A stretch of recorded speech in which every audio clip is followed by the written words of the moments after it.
From the Smith Radio Studios, it's Carrie and Brian Smith. This is Smith Radio. You can tweet at Smith Radio, SMYTH Radio.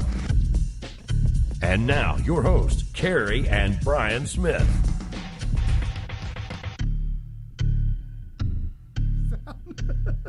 We got sound. Almost everything was perfect. Oh my goodness. That's exactly how I wanted it. Okay, good.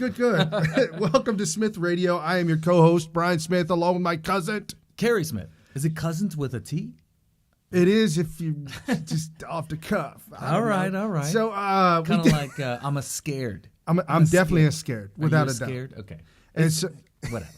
Military Veteran Talk Radio, we come to you every Sunday evening, 5 to 8 p.m. Eastern, exposing the deep state, exposing the fake news, telling you, giving it to you straight and plain. What we do is we take it, we chew out and spit out the bone, and we give you all the meat. Everything you need to know. So when you go into work tomorrow morning, Monday morning, you know exactly what you're talking about. There was a lot of things that happened this week, and we're going to run through it. It's going to be an incredible show, just as always. Folks, if you like what you hear on this show, share this with your friends and your family. Go and share it on Twitter, retweet, tweet, and Facebook it.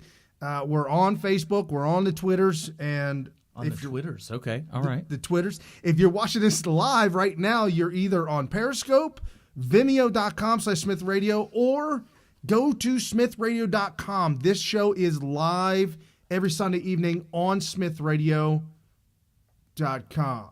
Oh. CNN just gave me an alert that teachers are breaking down because of guns. Oh, man. We got articles on that, too. So follow me at Brian P. Smith, and then Carrie's handle on Twitter is at Smith Radio, SMYTH Radio. And real quick, let me get this out of the way. Make sure that you guys are supporting independent journalists who are giving you real news, that are not just giving you the fake news narrative. And you can do that with us. I encourage you to do this with everybody that's doing what we do. But in the case of Smith Radio, you want to go to patreon.com/Smith Radio. And for your hard-earned money, for at least $1 a month, I mean, you won't even miss that, you will get to be a part of our party on, Telegram. We have a group of all our Patreon patrons, and they are 24/7 just partying it up. It's a lot of fun. Everybody loves each other and gets along great and loves to talk about, could be politics, family, whatever. Brian and I are on almost every single day, so you get to have direct access to us. Again, it's patreon.com/Smith Radio. Don't forget that is SMYTHRADIO. Absolutely. And I've actually got a couple of articles from our group that posted them in our group. I've got some articles, show prep that we used for this week, and we absolutely love it. Love the show prep and the help as well, because there's a lot of news out there that we never get to. Somebody posted an article about guns and gun control and shootings, mass shootings, and it flies in the face of everything you've ever heard, but mass shootings or school shootings are down tremendously compared to the 1970s, 1980s, and the 1990s. But that flies in the face of conventional wisdom and observation, right? Well, see, that's the thing, folks. We are connected to each other 24/7 via the intrawebs. Okay. We got news.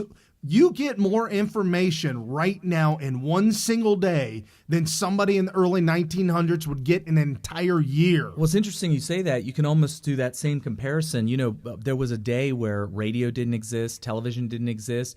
I wonder if they experienced the same phenomenon that we are experiencing today, which is that things seem like they're happening more often. Like maybe when radio came out, the world seemed like a more dangerous place because you were getting all these reports from all over the world, where prior to radio, you get the newspaper, but sometimes, most of the time, it would be very local. You would only be reading things about what was happening locally. And so I wonder if they went through the same phenomenon. They probably did. Yeah, I had read articles in the past when new technology, things like that come out, it's our world gets smaller.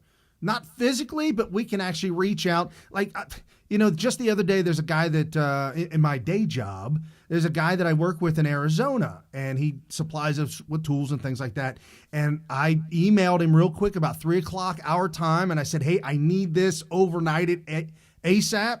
And first thing in the morning, it showed up from Arizona. He got the email. He sent it overnight at 1:30 in the afternoon his time, and we got it somewhere mid-morning. So, I mean, it's just FedEx has made it that much smaller. UPS, the unions. DHL. Yeah. There's I don't know if DHL is union. FedEx is absolutely non-union. And well, I was just pointing out FedEx. the privatization of the post office for the most part, right? Yeah, and the fact that nobody's sending letters anymore. Wow. Amazon's sending a lot of flat stuff. I don't know if you call that a letter, but probably smaller. documents. Yeah, letters, documents. Yeah, maybe not. or smaller packages, very small. But yeah. Right. So this day to day, folks, mark this down in your calendar. This day to day in America, Rush Limbaugh coined it. The decade that will go down in history forever. Donald Trump's booming economy, the decade forever. I'm gonna have to say, forgive me, folks. I'm gonna stretch a little bit further than that. This may be a moment in time that we will never see for a century. Why? Because this is the first president that we have ever seen to literally upend the system. And start to install capitalist ideologies because of the world we live in and because of technology and because everything's at our fingertips, he's able to spin this thing around in a year and a half, which is completely unheard of. Unheard of. It's interesting that you say that. You know, you talk about capitalism as if the Trump movement is the first time this has ever been tried, as if America has always been a socialist, quasi-semi-communist country, and that we're having this enlightenment where we're starting to realize, hey, maybe we should try capitalism for the first time ever. I am saying that because for the last 50, 60, maybe 100. Okay, it's been about 100. I mean, the IRS was started over 100 years ago. Okay, so after the Industrial Revolution. Okay. Right after Industrial Revolution, we started to go down that slippery slope, folks. And we have to go. It's like what a football coach. Halftime, you're down by 40. Yeah. You're the Bengals, and they call. I'm so mad that we don't have Al Pacino's speech at my fingertips. Edit it. Was he? He didn't cuss, did he? No, he didn't cuss, did he? But it's like they call up Anthony Robbins to show up in the middle of halftime to give them the talk, the speech. You got to go all the way to the top. When you're down that far, you got to get Anthony Robbins involved. yes, and you got to get your mind right. Oh okay? My gosh. And the bottom line, he'll make you feel good and he'll give it to you, raise you up. But the basic thing is, get back to the basics. And that's what Donald Trump is doing. He's a leader amongst leaders, and he knows when things are falling apart. You got to get back to the basics, folks. He is a leader among leaders. He's the type of person, think of the most powerful, influential, intelligent leader that you've ever met in your life. If he had a chance to be in front of Donald Trump, you know what he'd say, or she? They'd say, I got to sit down and listen. I got to listen to this guy. I got to learn something from him. I got a couple of questions I want to ask you real quick. To bounce some ideas off you. Yeah. You got a second? Something like that, I'm sure. Here's my question. Can you tell me everything you know? That would be the question, probably. But anyway, so we're going to talk a little bit about that. I've got an audio soundbite from Rush Limbaugh this week. Actually, from Friday. And we're going to get into the boom numbers, like the title of the show. Boom goes the numbers. This is huge. This economy is ripping and roaring and setting records like we haven't seen records like this. And we're talking generations. While you're setting up the next thing we're going to talk about, I want to throw in that we are definitely going to talk about, we're going to be the first conservatives, if you get a chance to listen to us live right now, Sunday, 5 p.m., Eastern time, every Sunday. Right now, you're going to be listening to the first conservatives that are going to weigh in on the reaction of Rudy Giuliani going on the shows today and talking about the powers of the president, in particular, his client, the president of the United States, Donald Trump. Right. No, absolutely. We'll get into that in the first hour without a doubt. But we'll talk about the numbers. What do the numbers mean? Barack Obama, did you hear? No. He's shell-shocked. About? There's a new book coming out, and Barack Obama in this book says that he really set Donald Trump up for a good economy. Well, that's clear, isn't it? Absolutely clear. I'm trying to be nice, right? So we're going to get into that. This contrast and compare the absolute opposites from one man to another. Absolute opposite ideologies. He worked for 8 years to make this work for Trump. Look, hey, I will give Obama full credit, and I'm being totally honest about this. Yeah. The only way we could get a President Trump is for Obama to do what he did for 8 years, period. Right. There's no way we would have gotten a Trump without that. No, and hashtag thank you, Obama. Or thanks, Obama. Hashtag when Trump was elected. No, really, thanks, Obama. You gave us Trump. Thank you. Yeah. I mean, seriously, we would have ended up with Jeb Bush or maybe Marco. I don't know. I mean, I don't even think Cruz. I think the only reason Cruz did as well as he did in the primary, and the only thing bad about Cruz, I love his ideology. I think he's a little bit snaky, but the only thing I really don't like about him is I don't think it's constitutional that he's allowed to be senator, let alone a president. It's not mean. We're not trying to be mean. It's not just personal. The Constitution, and there's a reason for it. There's a very good reason why they made those constitutional requirements to be a senator and to be president of the United States. And that's my only problem with him. Other than that, he can sound off all he wants because I like his ideology. Sometimes I think it's a little snaky the way he goes about it. But the thing is I don't think he would have done as well as he did in the primary. Because here's this guy, theoretical constitutionalist, as I've coined that phrase, right, yeah. Where he's just like really hardcore on the right as far as constitutionalism, conservatism, founding father type stuff. He had the, he was a debate champion, but he had the Constitution word for word memorized. I think he had to recite it for like 6th grade for like a competition. He won a competition for memorizing the Constitution or something like that. And the point is this is not what wins primaries in the past. The fact that he did as well as he did was because of Obama. Right, and we were looking for someone who just give me somebody who respects the rule of law. Right. Somebody who respects the Constitution and the Bill of Rights.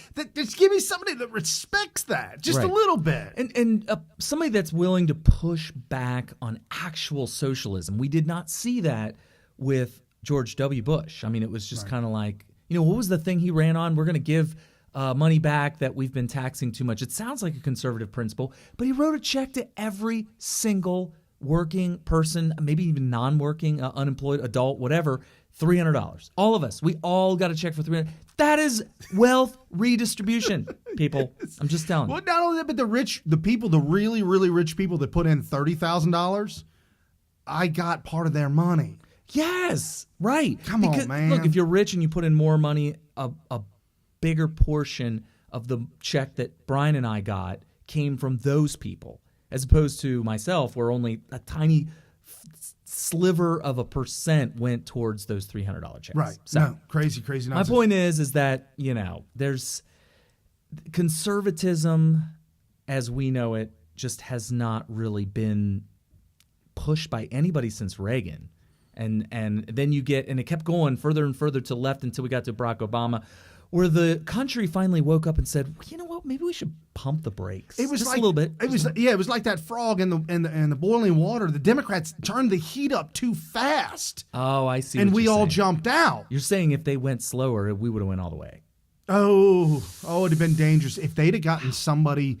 If they'd let if Hillary won, if they'd have let Mitt Romney run and win. They should have let Mitt Romney win. Right. We would have been even more frustrated. It would have been sad. I see what you're saying. So give Obama the 4 years. We get the Obamacare, which is pure communist level health care. Right. And Mitt Romney would do nothing to repeal that ever. At all. In fact, he'd be doubling down, but being he would act like he wasn't happy about it. Right. They should have gone 4-year periods. Because it had been slower heat. Right. It wouldn't been Obama to have 8 years, and we honestly believed that he stole, well, not that he stole, but that Mitt Romney was in cahoots with him, which is probably true. And by the way, Barack Obama did pay Fusion GPS to dig up dirt on Mitt Romney. Wow. On Mitt Romney? Yeah. Back in Oh my goodness. Back 2012. So he colluded with foreign governments in order to win the election. Sure. Yeah, definitely, without a doubt. And well, but anyways, we don't, and we got Trump, and we're going to talk about that. Trump is blasting the cost of the Russian hoax, Russian collusion hoax. We're going to get into that, as well as talking about Rudy Giuliani and the memo that came out. Yeah, that's going to be the big news, I believe, in the first half of the week coming up. They're going to be talking about the powers of the president and what Rudy Giuliani said, especially because the left is going to be really pushing home. They're going to be lying to you. They were already lying today, and we are going to expose that. We'll be the first to expose that, and you'll hear the rest of them talk about it the rest of the week, and you will say, well, I heard it on Smith Radio first. Absolutely. And we're also going to get into racism. Racism in America. Folks, racism has gone so far into the bridge abutment by the Democrat Party and by the media. It is so wretchedly awful. So sick of it. That Brooke Baldwin on CNN is disgusted. Can't believe it. She is truly upset and so far gone that I've got a clip where she's blasting on Keith Olbermann and blasting on Samantha Bee. She just goes off on them. I can't wait. And it's hysterical, folks. We're going to talk about that, as well as Candace Owens. Oh, again. She's been in the news several times over the past month. She did a piece on a young black youth. A Ute this week. Okay. That came out and said, I was a Black Lives Matter, BLM supporter, until I decided one day, you know what, maybe I ought to research them a little bit and figure out what's going on. And lo and behold, wow, I don't support them anymore. Wow. Come out and walk away from them, folks. Okay. I'm telling you. Cool. We've got great news for conservatism. We've got great news for the country, just in general for the country, healing wounds, if you will, created by the Democrat Party. All righty. As well as, and when we talk about the little bit of racism, Roseanne's in that too. There's a little bit of fake news that some people got trolled by this week. It's all right. A little bit of fake news having to do with Roseanne and her show and getting picked up, as well as, MS-13. Again? They won't let it go. The Democrats will not let MS-13 go. It's their constituency. Yes. And they have to love on them. Mark Thiessen says Democrat dishonesty on MS-13, a gift to President Trump. Of course it is. We knew this was coming. Anyway. Did you hear about Eric Holder this week? I heard he was in the news. You'll have to refresh our memory. Are we starting with that? 2020 Eric Holder. Oh, please. Please bring it on. Give it to me. Oh, you are. Hold on, people.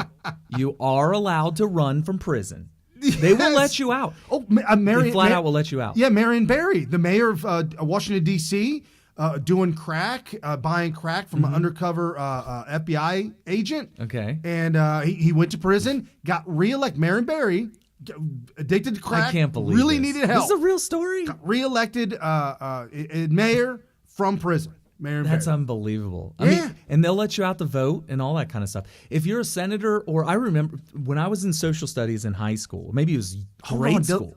If you're in for a felony, you can't go out to vote unless you're a Democrat. If you are a senator, you got to get the floor. Congressman, they will let you out of prison every single time you have to go to the floor to vote. Every time.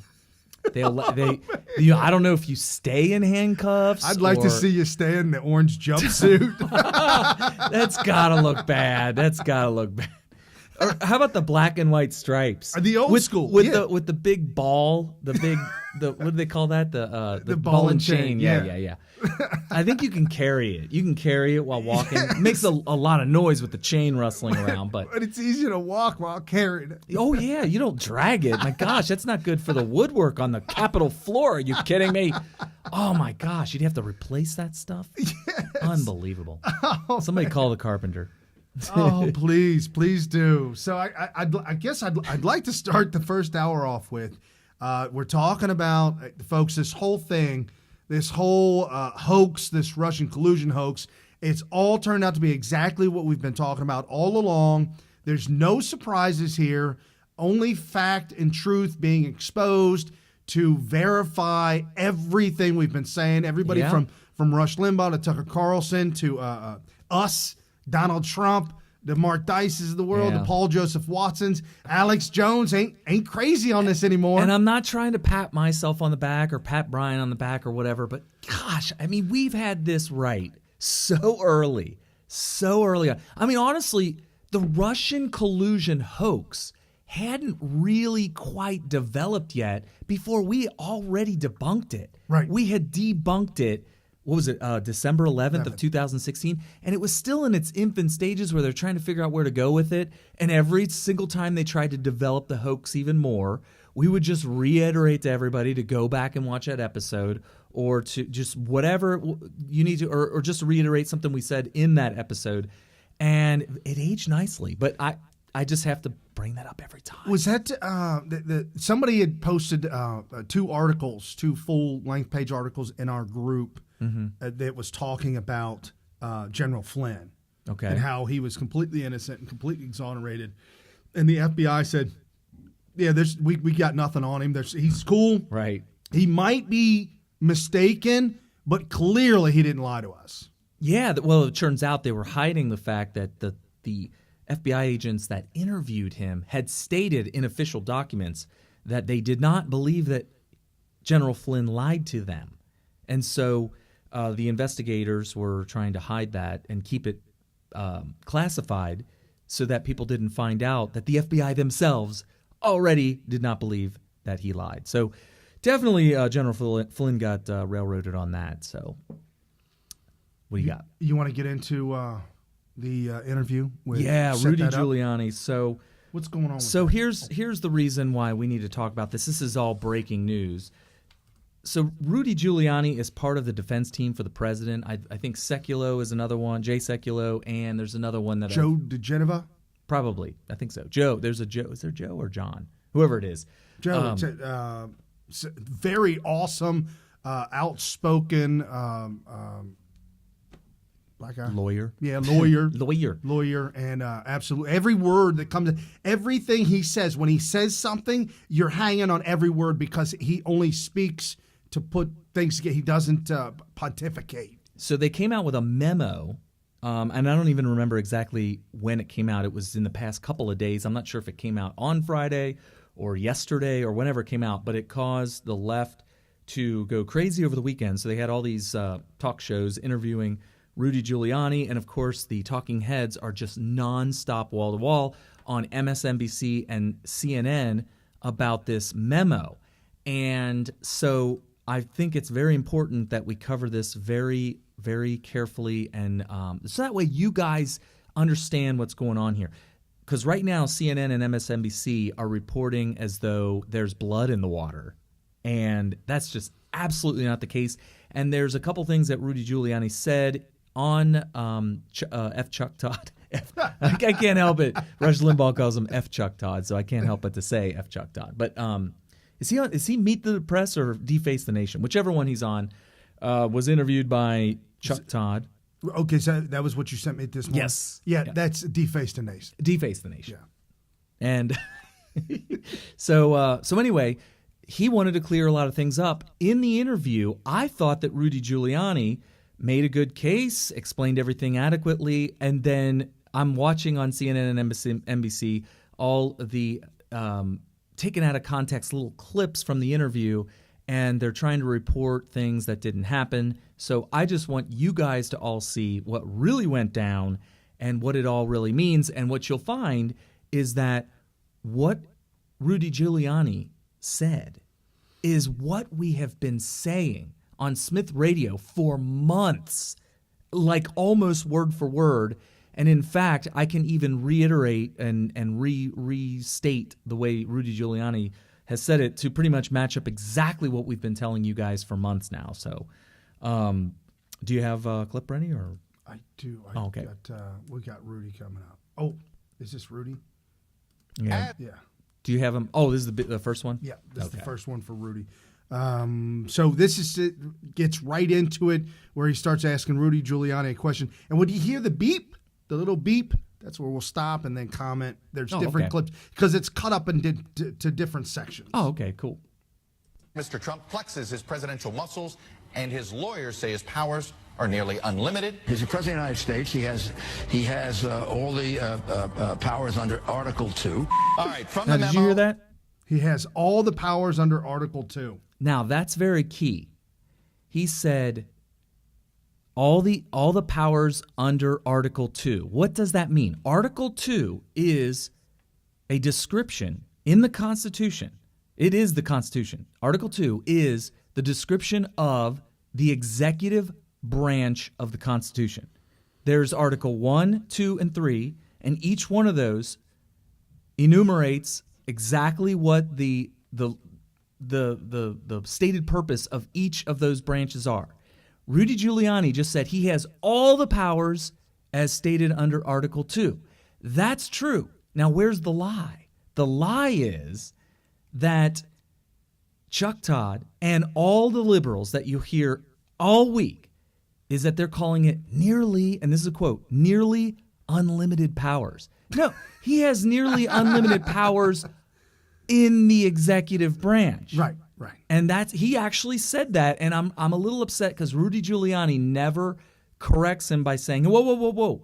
When I say, sure, he has nearly unlimited powers, but only under the executive branch. And we've been telling you guys that for months. In fact, I'll even point out, I'm not sure if I said this on this show, but I definitely said it on Twitter, and I'll go ahead and say it on the show so you guys know, just for the record, that the President of the United States is, for all intents and purposes, the dictator of the executive branch. And about the only powers that he does not have that your average dictator around the world historically would have is he can't just round people up and start killing people that he doesn't like. That's literally almost the only power that he doesn't have. As a matter of fact, Rudy Giuliani will get into exactly what limits his power in subsequent questions here. Okay, so play that again, then we'll go into the next one. Yeah. He's the President of the United States. He has all the powers under Article 2. Okay, so that's the part that libs are going to go crazy about, and they can't hold it. They can't Do you want to show the video? Yep. All right, from the memo in the New York Times, it remains our position that the president's actions here, by virtue of his position as the chief law enforcement officer, could neither constitutionally nor legally constitute obstruction because that would amount to him obstructing himself, and that he could, if he wished, terminate the inquiry or even exercise his power to pardon if so desired.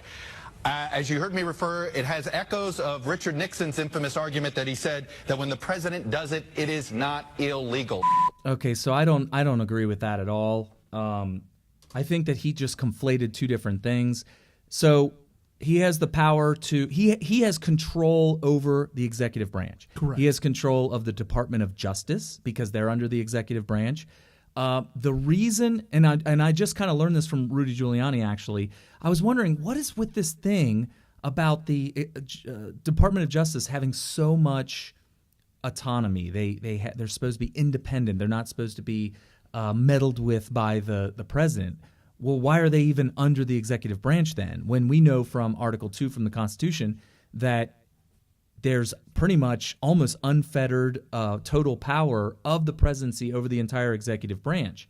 And it turns out that, well, let me back up a little bit.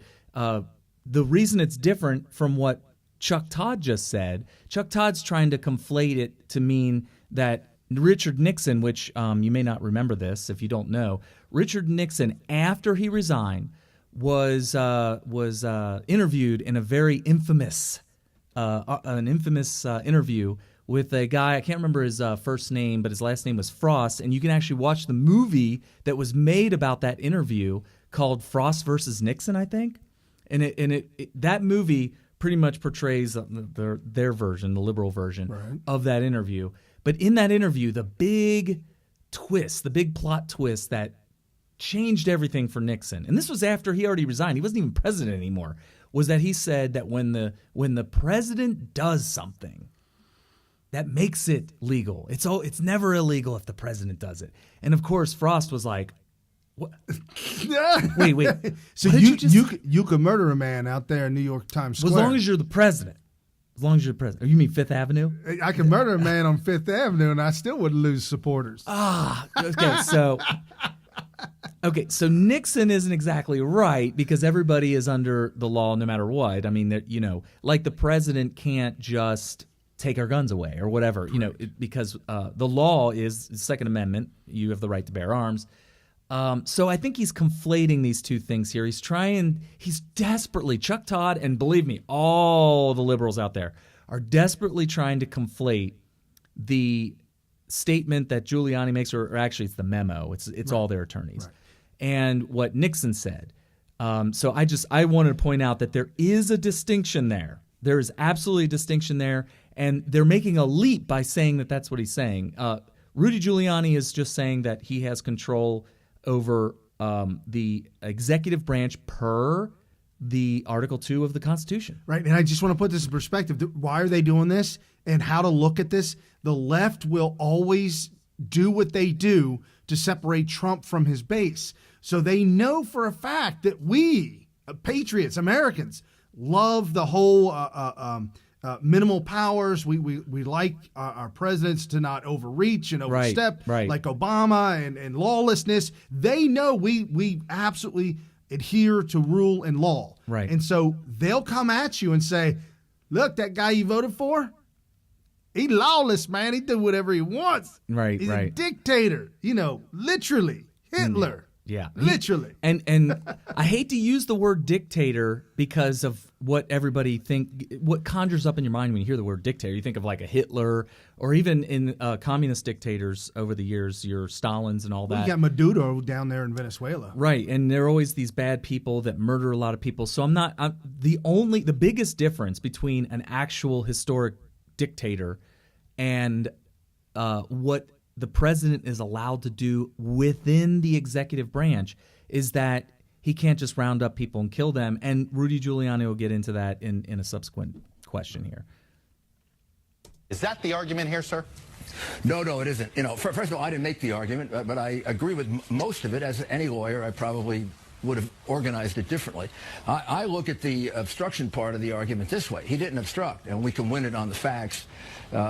If a prosecutor is looking at an act such as, let's say, firing Comey, and there are 5 explanations for it, 4 of which are innocent, and the president has asserted each one of those positions, and one is obstructing the investigation, although he contradicted that and made clear he didn't in his interview with Lester Holt, which is unfortunately seized on by the special counsel selectively, that we don't have to get to the whole big constitutional argument, which will take a year to resolve. Right. So I would prefer to put emphasis on the fact he didn't do anything wrong. I mean, he didn't obstruct. Okay. And we're willing to sit there and argue that out with the special counsel if he has, an open mind about it.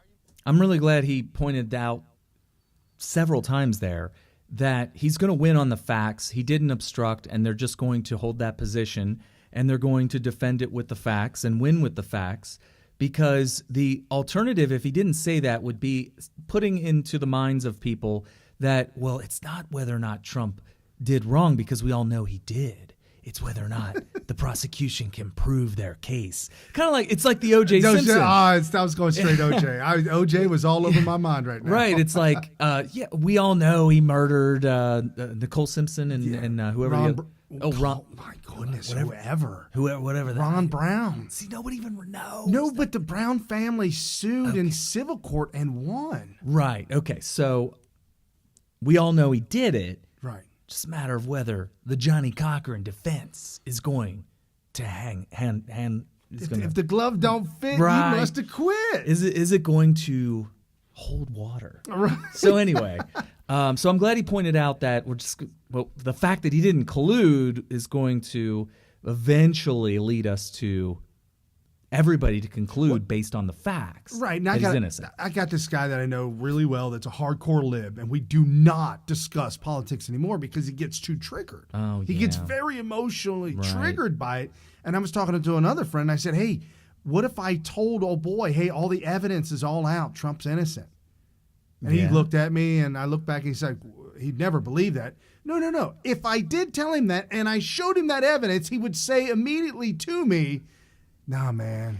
You know what that sounds like? It sounds like he got away with it. He got away with it. If you die and go to heaven, and when you get there, because I've always wondered this, you go there and there's a giant, infinite archive of video that you can ascertain from every single instance in the entire universe, and you can replay the tape. That seems like that might be a hellish place. I wouldn't want that. Well, you don't have to access it if you don't want it. I'm just saying you can if you want to. Right. If that were the case, if your liberal friend died and went to heaven, and somebody said, "Come on, let's go find the evidence," and he had access to everything, he can relive the life of every suspect in the case. He would shake his head and say, "No, man." He would go. True. He would find something and say, "That's it. Yeah. That's the evidence right there." And you're like, what? No. What are you talking about? So, yeah, that sounds like, unless I can get him to change his ways, Christianity in heaven is. So he's not going to have access to that type of information anyway. No, he's not going to get the car, the swiper card. Yeah, the swiper. He won't be able to get through the gate. Well, my point is that they don't care about the truth or facts or whatever. Right. They just have this. They feel like justice can't be done unless Trump is somehow no longer the president. Right, and he would truly have to have a paradigm shift. He would go through a small little midlife crisis. He'd go through an identity crisis and then come out through his catabasis. He'll go into hell and then come out the back end a better man.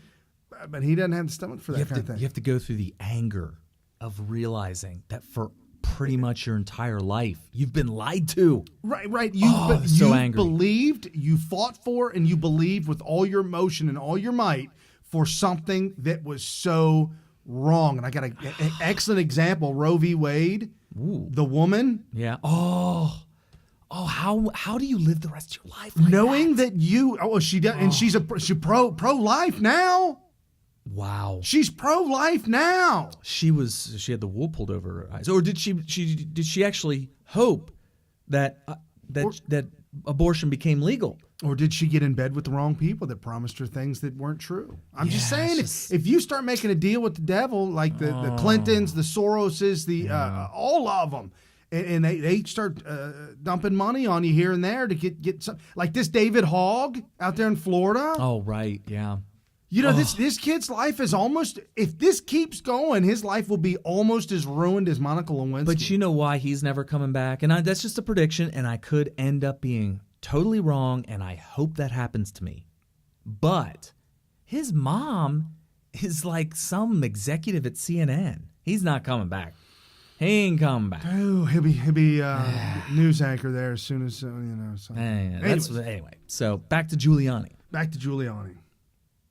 In a case that he didn't obstruct, or are you making a case that a president cannot obstruct justice? Generalizing. Well, I don't like, I'm a lawyer. I'm sort of a conservative lawyer in a legal sense. I don't like going to an argument we don't have to get to. You don't have to get to that argument. I can't imagine, I don't know exactly how the court would resolve that. You never want to say he can't ever, because you open too wide a floodgate. Mm-hmm. You might want to say he has very broad powers. And somebody who wants to question that under Article 2 has a big burden of showing that there is no innocent explanation for what he did. They just can't do that. So I would like to convince them to exercise some, constitutional restraint here.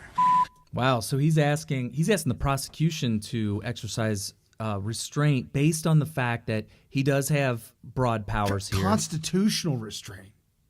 Yeah, that's kind of interesting. But Article 2 is the Constitution, and it points out the broad powers of the president. And, of course, that leads some people to say, well, we don't live in a dictatorship. What are you talking about? Well, if you work in the executive branch, you're working in a dictatorship. It's the exact same thing as you going to work tomorrow, walking up to your boss and telling him to go to hell. Yeah. Maybe take his coffee, dump it out on his desk, and say, "You can't tell me nothing. Because I have rights. I got freedom of speech, and I'm going to tell you what's on my mind. This is how I express myself." And you unzip and you start all over the place and all over everything, all over his papers, his computer. It's Showergate all over again. Damn.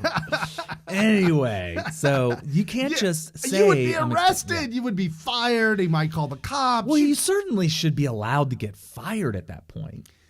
You would think. And yes, just like McCabe was fired, just like Comey was fired. Right. And some articles, some recent news, people are talking about possibly McCabe is looking at being under some indictment, prosecution coming at him. There's some serious things that are going to be coming at McCabe here pretty soon if he hasn't lawyered up. I think he has. He actually did lawyer up, and was that Comey? Comey lawyered up, and one of the lawyers that he got was that professor that he slipped the notes to.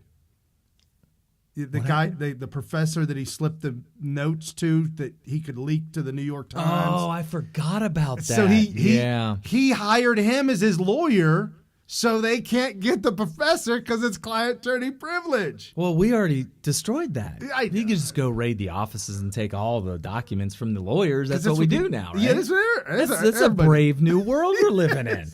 All right, so Rudy Giuliani, he's going to get to just the limits. You're going to find out, guys, this is a philosophy course. For those of you watching, this is going to be your philosophy course with regards to the Enlightenment period, separation of powers and freedoms in America, and how you balance that with an all-powerful president. So let's get back to Giuliani here. All right, let me ask this because it's also from the statement. Let's unpack this again. You say that he could terminate the inquiry. Does this mean he can terminate any federal investigation? Is that the argument here? Like any federal investigation he can terminate? Yeah, I mean, that Do we use? Yeah. No, I mean, he's going to say, yeah.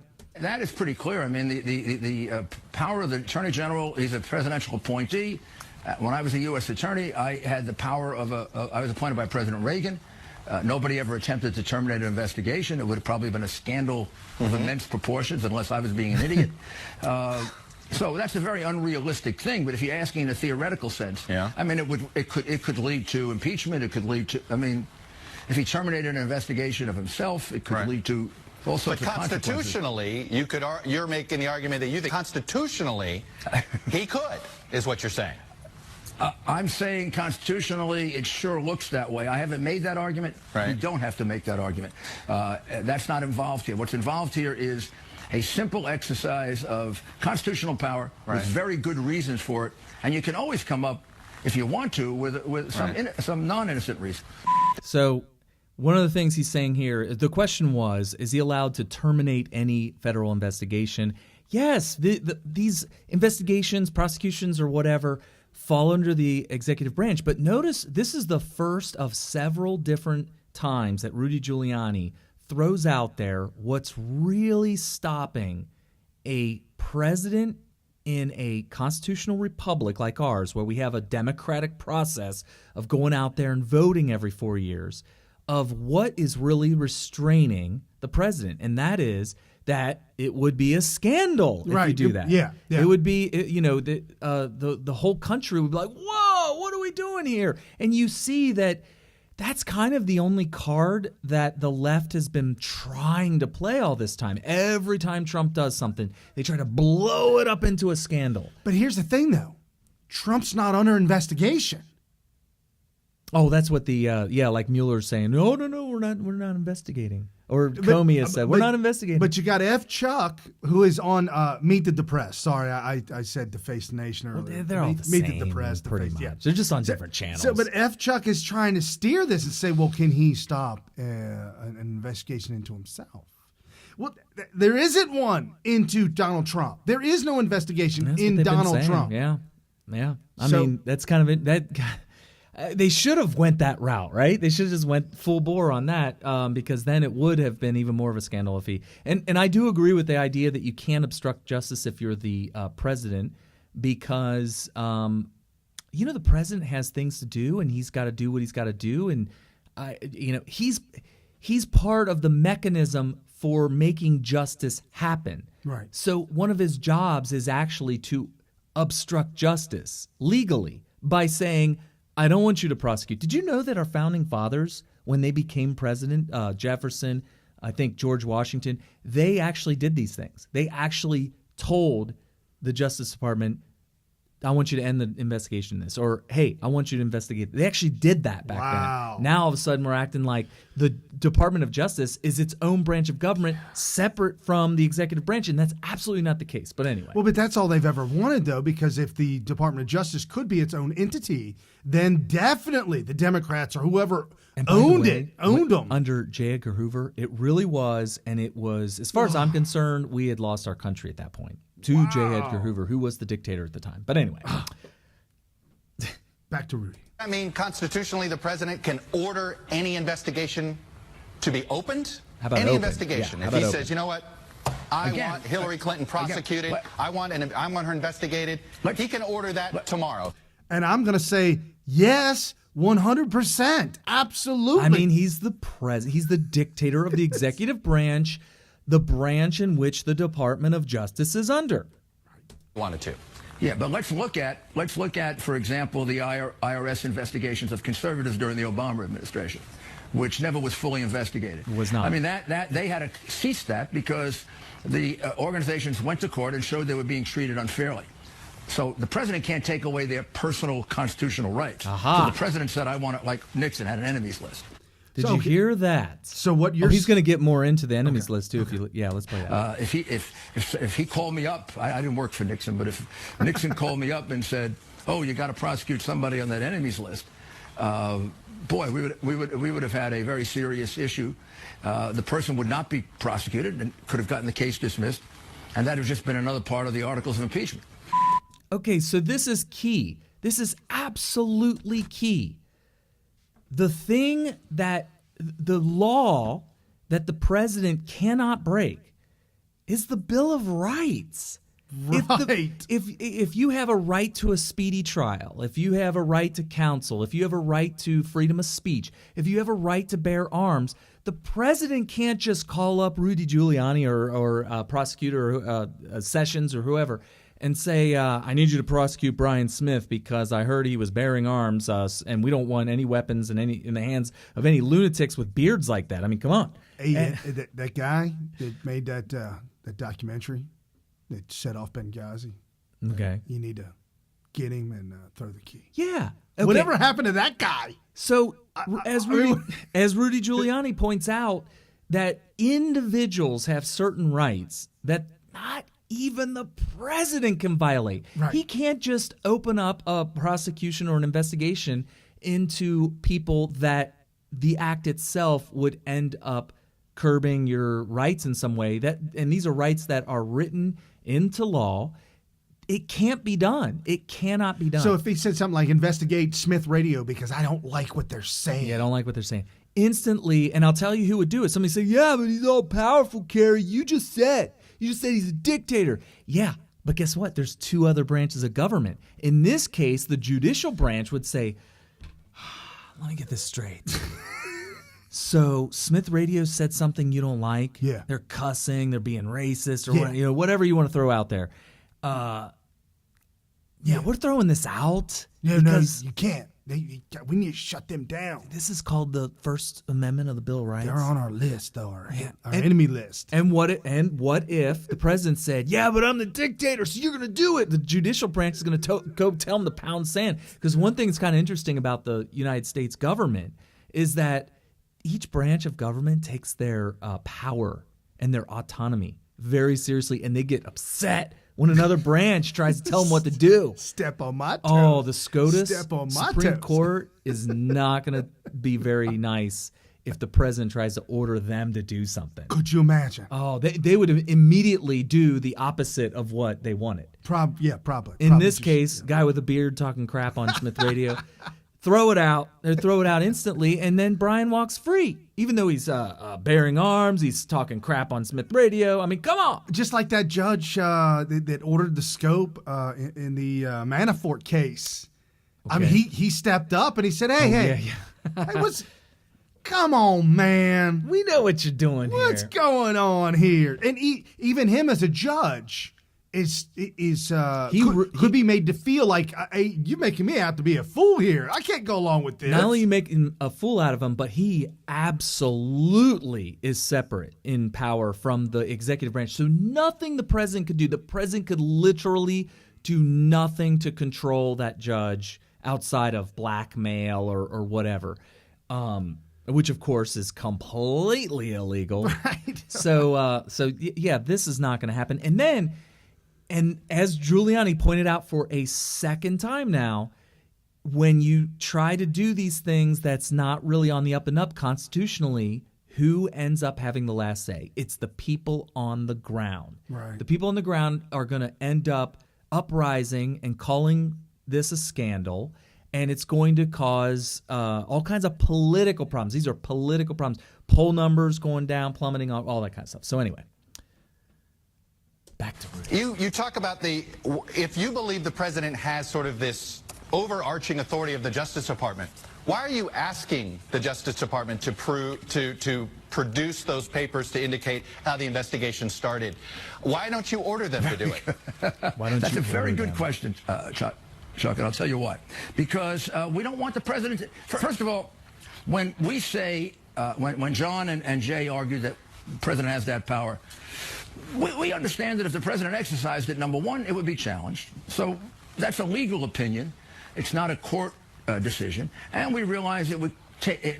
The whole switch in public opinion that has been on the president's side would probably shift back. Mm-hmm. So we do not intend to exercise that power. And you make a very good case.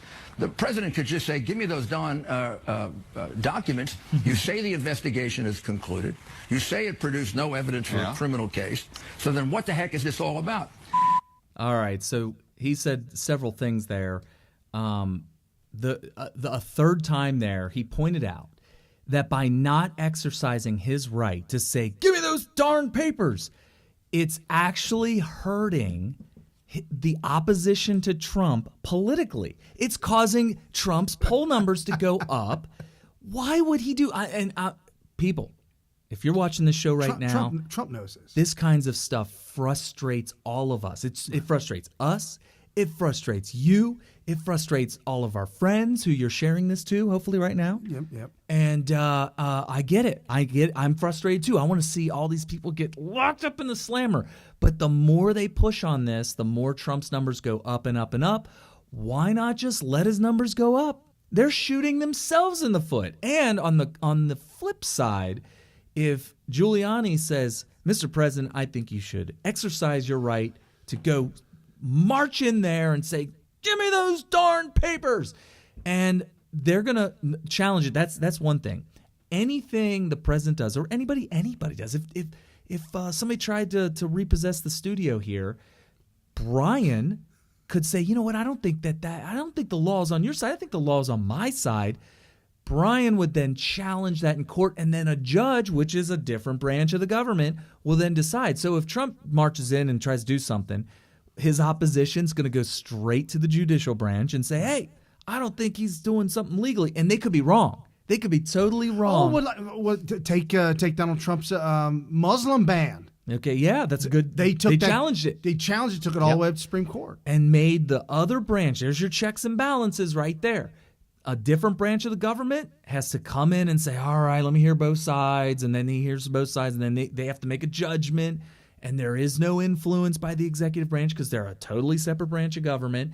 And so there's that. But then the political end of it, which is, sure, he could do that, but then they'll turn it into a scandal and his poll numbers will go down. So this is how our government works. It is a work of art. It is. This is the most brilliant government ever produced. We could have an all-powerful leader of the entire country and actually have no chance whatsoever to abuse power. There's just no way. Unlike Putin. Right. Well, Putin really does have no checks and balances. The system of checks and balances is still – the reason we're having these constitutional crises is because we have two problems. We have a fourth branch of government that's not supposed to be there, and that's the Department of Justice. Right. That's supposed to be under the executive branch. And somehow the left has not only convinced the public to accept it as a fourth branch of government, but somehow the government has also accepted this, which that needs to go away. We got some problems. And the other problem is that the real fourth estate, as our founders called it, is supposed to be the free press. And they have somehow have a monopolized stranglehold on the entire fake news network, like the whole country. Well, it's just inundated with fake news. If you look at Trevor Loudon, who's from New Zealand, he's I think it's Real Zeal. At Real Zeal. I could look it up real quick. But Trevor Loudon wrote a book about this, The Enemies Within. And if you look at the things that he writes about and the things that he's discovered and uncovered, the communists literally took over the news, the press network, because they knew if they could control the narrative, if they could use their propaganda, because they knew propaganda worked for the people. If they could get a hold of the propaganda machine, that is the news media that's turned into some big giant. Yeah, it's New Zeal Blog, NEWZEALBLOG, New Zeal Blog. Right, and if you see what's happened today with the internet, with the TV, 24/7 news. I don't think that they knew that it was going to come to this, to where they would have the airwaves 24 hours a day, 7 days a week. But I'm sure they were pushing for it in the very beginning with the newspapers, and getting hold of the New York Slimes and just creating a narrative for all the papers across the country. First paper out, New York Slimes, and then it just pushes all the way to the West Coast. And when they wake up in Los Angeles, the Los Angeles Slimes just repeats and regurgitates everything the New York Times did. Right. It's interesting. Tim Pool said this a long time ago in a video. He kind of described what he does for a living. This was before he was even semi-famous, before anybody knew. I discovered him during the San Jose riots, and he was on the ground reporting from there. Other people who've known him longer than me, he actually got his first thrust of fame in the Occupy Wall Street. Oh, right. He actually lived in the shanty towns of Occupy Wall Street. I couldn't do that. He did. He was oh my God. And he was a liberal. He was reporting for he was a lib? Fusion. Oh, yeah. In fact, he still says, I try to be center, but I'm actually kind of center left. Okay. But anyway, I think it was Fusion. It was a blog or something called Fusion or something like that. But it was very, very liberal rag, and he was reporting for them, and then he just went kind of independent. But anyway, he pointed out in a video a long time ago where he described what he does for a living, and he pointed out that you would be shocked at how few people do what he does. Shocked. He said, you go to these events, and when it comes to people reporting on the ground, there's hardly anybody. I mean, there's like people that pick up their cell phone and record stuff, but they're not really professional, so they're not really sure the best way to capture something, which I do feel that it takes a certain amount of experience to figure out the best way to get the best angles, the best sound, the best quality, all that kind of stuff. And just be in the right place at the right time, I think, is really, really important. And if you have good instincts, you do that. But Tim Pool, being the professional that he is, would do this better than your average person just pulling their cell phone out of their pocket and start recording. But when it comes to people like him, I mean, I would put Laura Loomer maybe in his category, even though she's more of an activist style of ground reporter. You got your Lauren Southern, who's also a lot more along that line with Laura Loomer, where they're more activists than just objective journalists. Where Tim Pool is just like, hey, I'm just trying to capture what's happening here. That's his thing. But he's it. Him and Laura and Lauren and Jack Posobiec on a lesser scale. I think, and Jack would probably admit that he's a little bit on the activist side too, where he definitely interjects his opinion in there, and he brags about how he breaks the fourth wall. Do you know what that is? Jeez, yeah. Well, in movies, you break the fourth wall by talking directly to the camera. Right. Jack pointed out this phenomenon. I've never really thought of it this way, so I think his description is very good on this, and that is he likes to interject himself into what's being covered. And he calls that breaking the fourth wall. Okay. So, for instance, let's say he's at a protest, and he's recording, he's covering it, and he himself starts chanting something. That would be breaking. He does it. He does it. That's breaking the fourth wall of journalism, and he prides himself on that. And we applaud him for it. That's hysterical. We yes. applaud him for it because absolutely. some of the stuff he does is comedy gold, and it. You know what it does? Instead of just having the camera play, because I've done this before. I mean, I've actually done what Tim Pool does, where you're just capturing what's happening. You're trying your hardest to be a wallflower. You're trying not to interject yourself into it. But sometimes you don't get the full scope of what's being covered unless you start prodding. Yeah, you got to get going a little bit. Yeah, you got to get it going. Stoke the fire. You got to stoke the fires, or else you won't see what's really burning. Right? And so while I'm just sitting here capturing the smoldering ashes on the ground, Right. Jack's like, well, I don't really know what's burning there. So he'll start poking it with a poker. And then you'll start to really see what it is that's burning. Wow. So I think the fourth wall, breaking it, is there is definitely some benefit to it, for sure. Absolutely. Oh, that's awesome. I agree 100%. It's not like a firefighter. You know the arsonist, the firefighter arsonist? That sets the fire. Yes. That's a little different. Yeah, that's bad. I'm not saying that Jack goes out there and starts the protest. The protest is already going to happen. Full blown. It's Right. going to happen. Whereas your firefighter arsonist guy, it's like, man, I'm bored. I need something to do. Not only that, but I love fire. Let's light something up. Let's And burn then it. they start a huge fire, big arson situation, and then they get to go and put it out. We haven't had a 4-alarm in so long. Oh, that's actually an issue.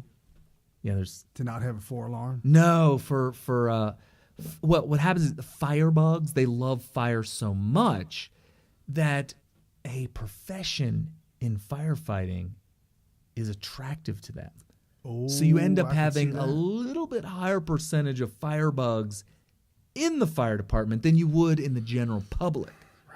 I was attracted at that one point in time. I'm still a firebug. Personal control. But hey, You got control. I Personal do. control. You get to a certain age, and that little when the devil comes up on the one shoulder and says, "Burn it, burn it," the angel kind of overrides it. You know, Yeah. a little bit better than back when we were kids. Well, Barack Obama does not have the good angel. I'm just telling you. Oh, he's got the bad angel, and then he Yeah. looks the other side, and it's the other bad angel. Yeah, It's his evil twin brother. Yeah. Yeah. So anyway. So Barack Obama has a new book coming out here pretty soon. In the book, it says Obama was shell-shocked by Trump win, and as he was in the limousine, and Ben Rhodes was taking notes, Oh boy. Barack Obama asked, "What if we were wrong?" In his new book. That's got to be fake news. This by Fox News reports President Barack Obama was verifiably shell-shocked in the wake of Donald Trump's election victory in 2016 and was even asked aides, well, what if we're wrong? As he struggled to come to terms with Hillary Clinton's defeat. Former advisor Ben Rhodes writes in a new memoir coming out in June. The book titled The World as It Is highlights efforts by Barack Obama's brain trust to reassure him that he would have won re-election if he were allowed to run for a third term. There is a camp out there that believes that one of the reasons why Trump won is because of how poor, I'm going to try to avoid profanity here, how poor of a candidate Hillary Clinton was. And we thank the Democrat Party for that because maybe it's right. I mean, I can't discount the power of the incumbency. Right. It is what it is. It's a shame. There's a reason why Donald Trump did not run in 2012, and he seriously considered it. In fact, they started treating him as if he was going to run. Remember the press correspondence dinner where Barack Obama went up there and started blasting all over Trump while he sat there stone-faced with his and wife? upset? Yeah, in the audience, just fuming. You could see the steam coming out of Trump's ears, and rightfully so, because he didn't get a chance to say anything back. And I remember listening to Rush Limbaugh the next day saying, I would have advised against that. These are the worst things. He can't respond. He has to sit out there in the crowd with all the cameras on him without any way to respond to this thing. There's no upside to going to these things. I recommend never going to them. And guess what? 4 years later, he became president of the United States. And now he doesn't go to them. Well, not only that, but he's erasing the entire Obama legacy. Yes. Talk about sweet revenge. It's as if he's acting as if he ran in 2008 and made the Obama presidency never happen. It's like he's using a time machine here, folks.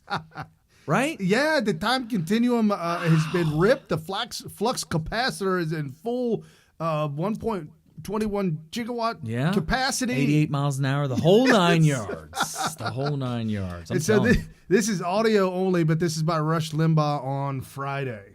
So you know this new David Rhodes book? Obama's riding around a limousine in Peru after the election say, gee, what if we were wrong?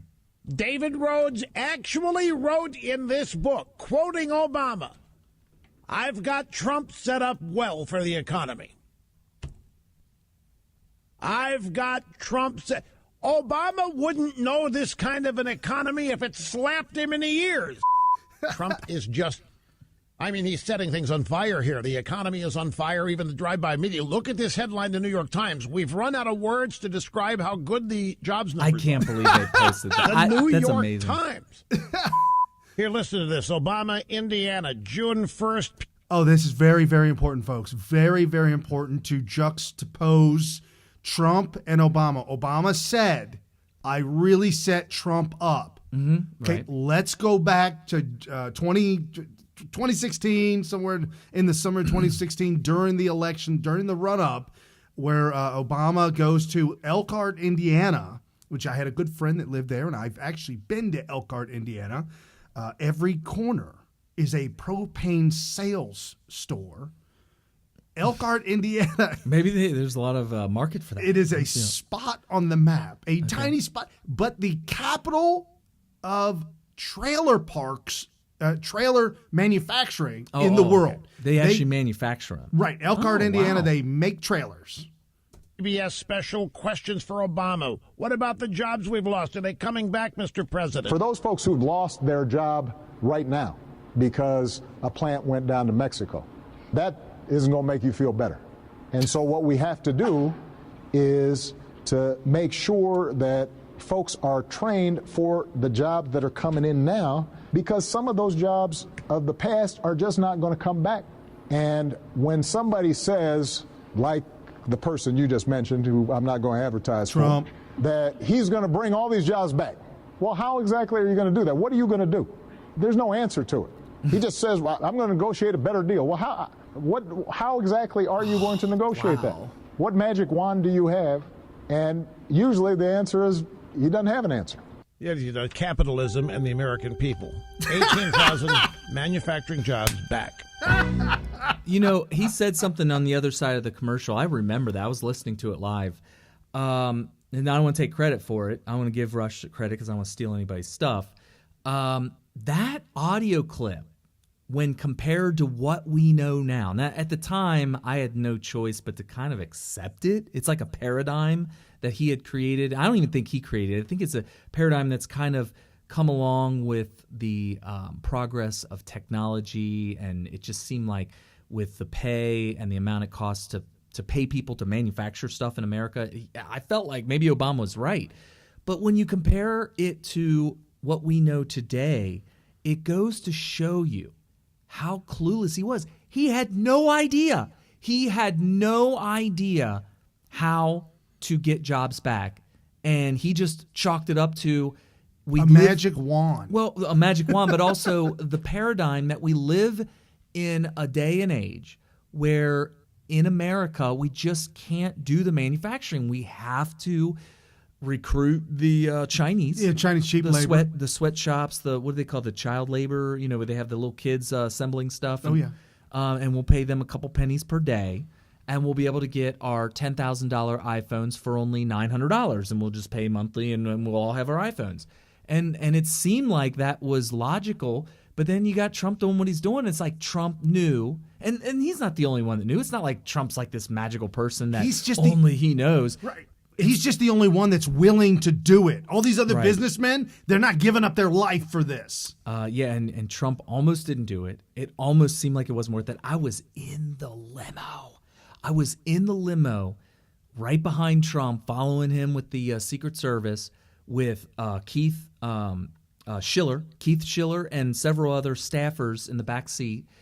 And I could tell in their voice that they were wondering if this is all worth it. Oh my goodness! Yeah, and I almost cut them off and said, "Guys, wake up! You're gonna win!" Let me tell you something. I don't know if you guys remember this. I don't expect you to remember this, but I was living it, so I do remember it.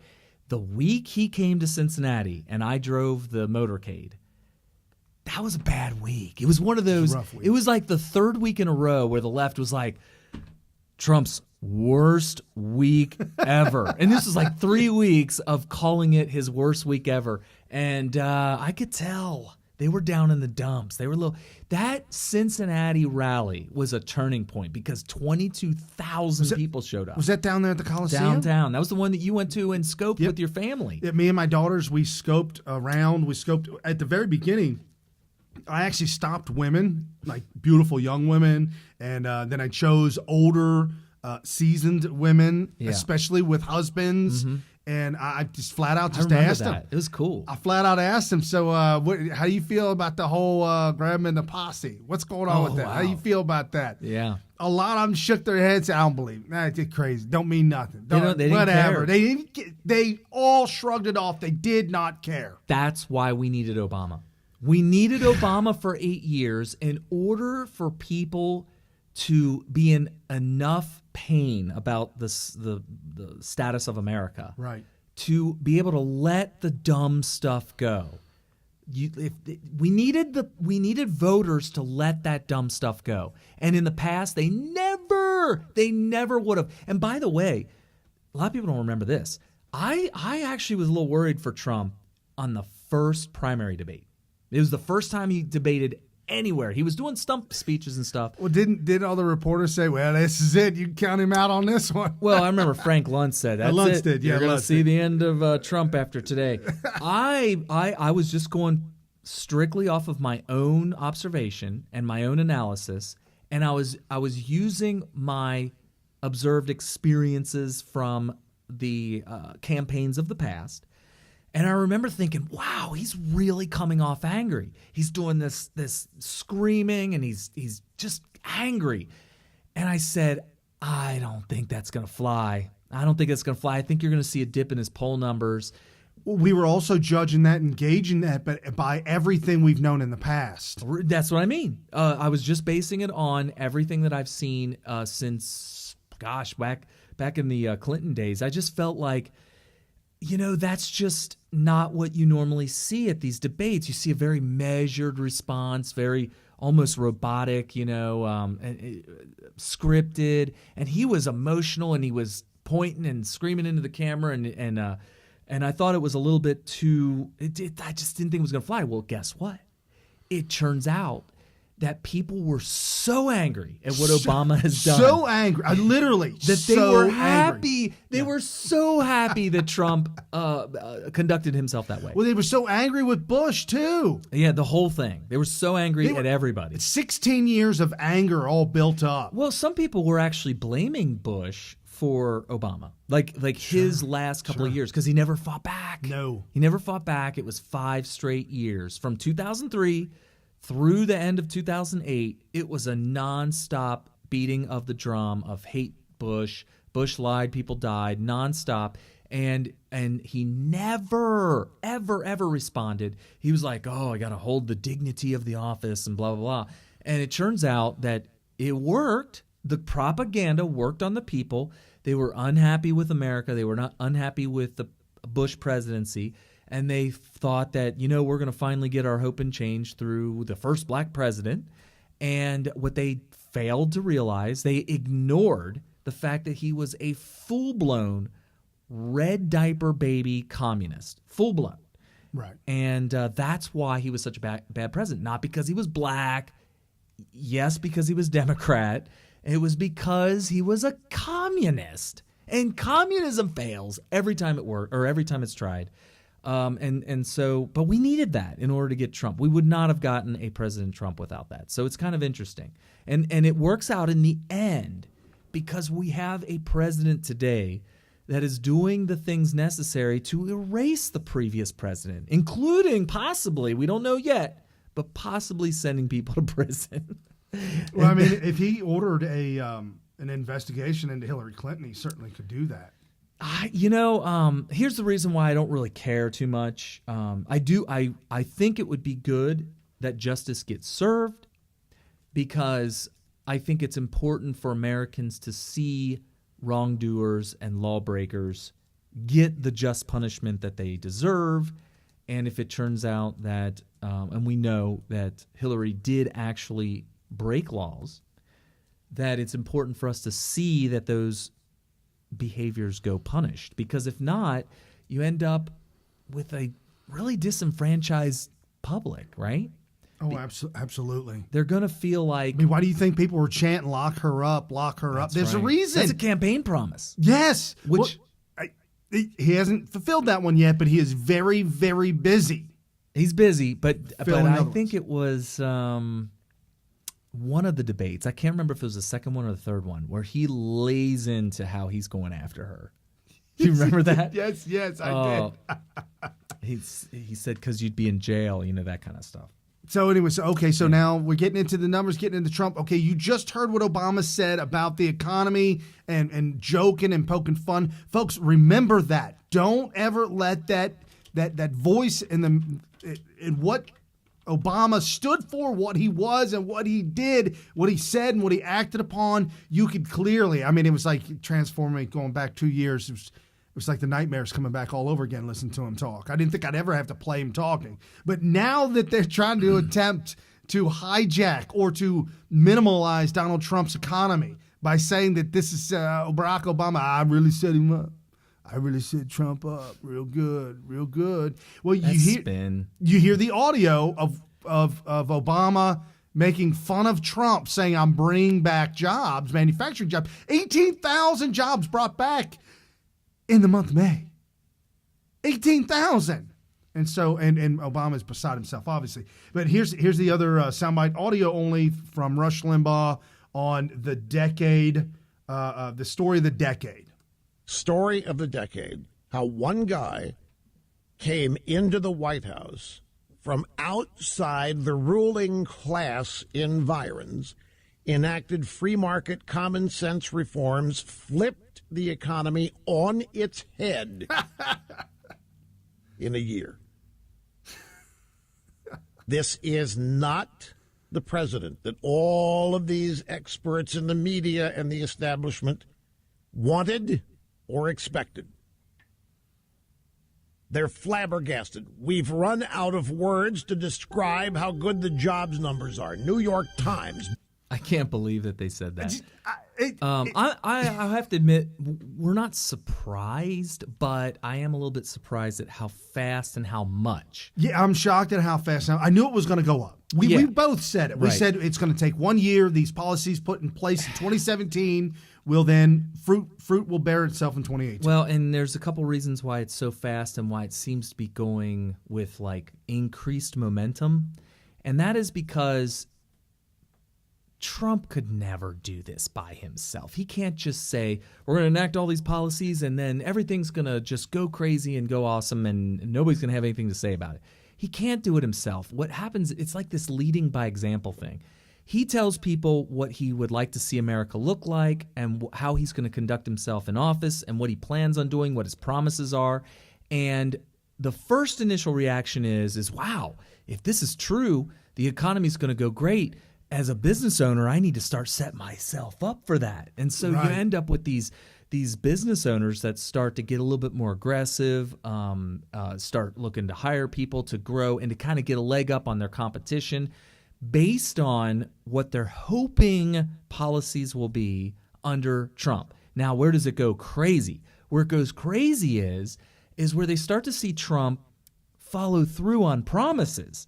Once they start to see their president enact the kind of policies and push for the kinds of laws and executive orders and whatever it takes that he promised, that everybody knows is going to make the economy boom, that's when the business owners who were kind of going off of a hope and a prayer that President Trump ends up being a good president, right?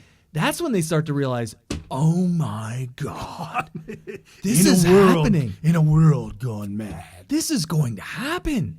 And if this is going to happen, I better, if I don't get out in front, my competition's going to bury me. Right. And they start to go nuts. And then you got these other companies that are outside of America. They're like, I'd like to come back to America or whatever, or I'd like to open up a business in America or whatever, but I don't know. And then when they see what's actually happening with under Trump, they're like, I need to stop everything, get all hands on deck and make this happen, get them in America. So you get these companies coming back into America. You have companies that are already in America trying to ramp up just to stay ahead of competition. And that's where you have this exponential effect going. And that's why now you're looking at so low unemployment, it's almost like, though we didn't know that numbers this low were even possible. Well, and speaking about that, Rush made the comment, so I'm not, if somebody listened to him on Friday, I'm not trying to steal it, but the comment was that 3.8% tick down unemployment. 3.8% unemployment, a lot of people call that like the general baseline. Like that's pretty much full employment because... Yeah, they call it statistical zero unemployment, statistically. Right, because you're going to have knuckleheads who don't want to work, people that are maybe still living at home. Right. Whatever. Like that 30-year-old that got sued to get out of it. The guy his parents sued him and got him kicked out the house. Right. So, and I believe he was not working. And so you're going to have people like that are going to be unemployed. I mean, three out of 100, or maybe a little less than 4 out of 100 unemployed. That's pretty low. That means if you're in a crowd of 25 people, less than one of them is unemployed on average, and that's just a total cross section. Poor, rich, all the above, everybody, ethnicities, all the way across the board. Man, woman.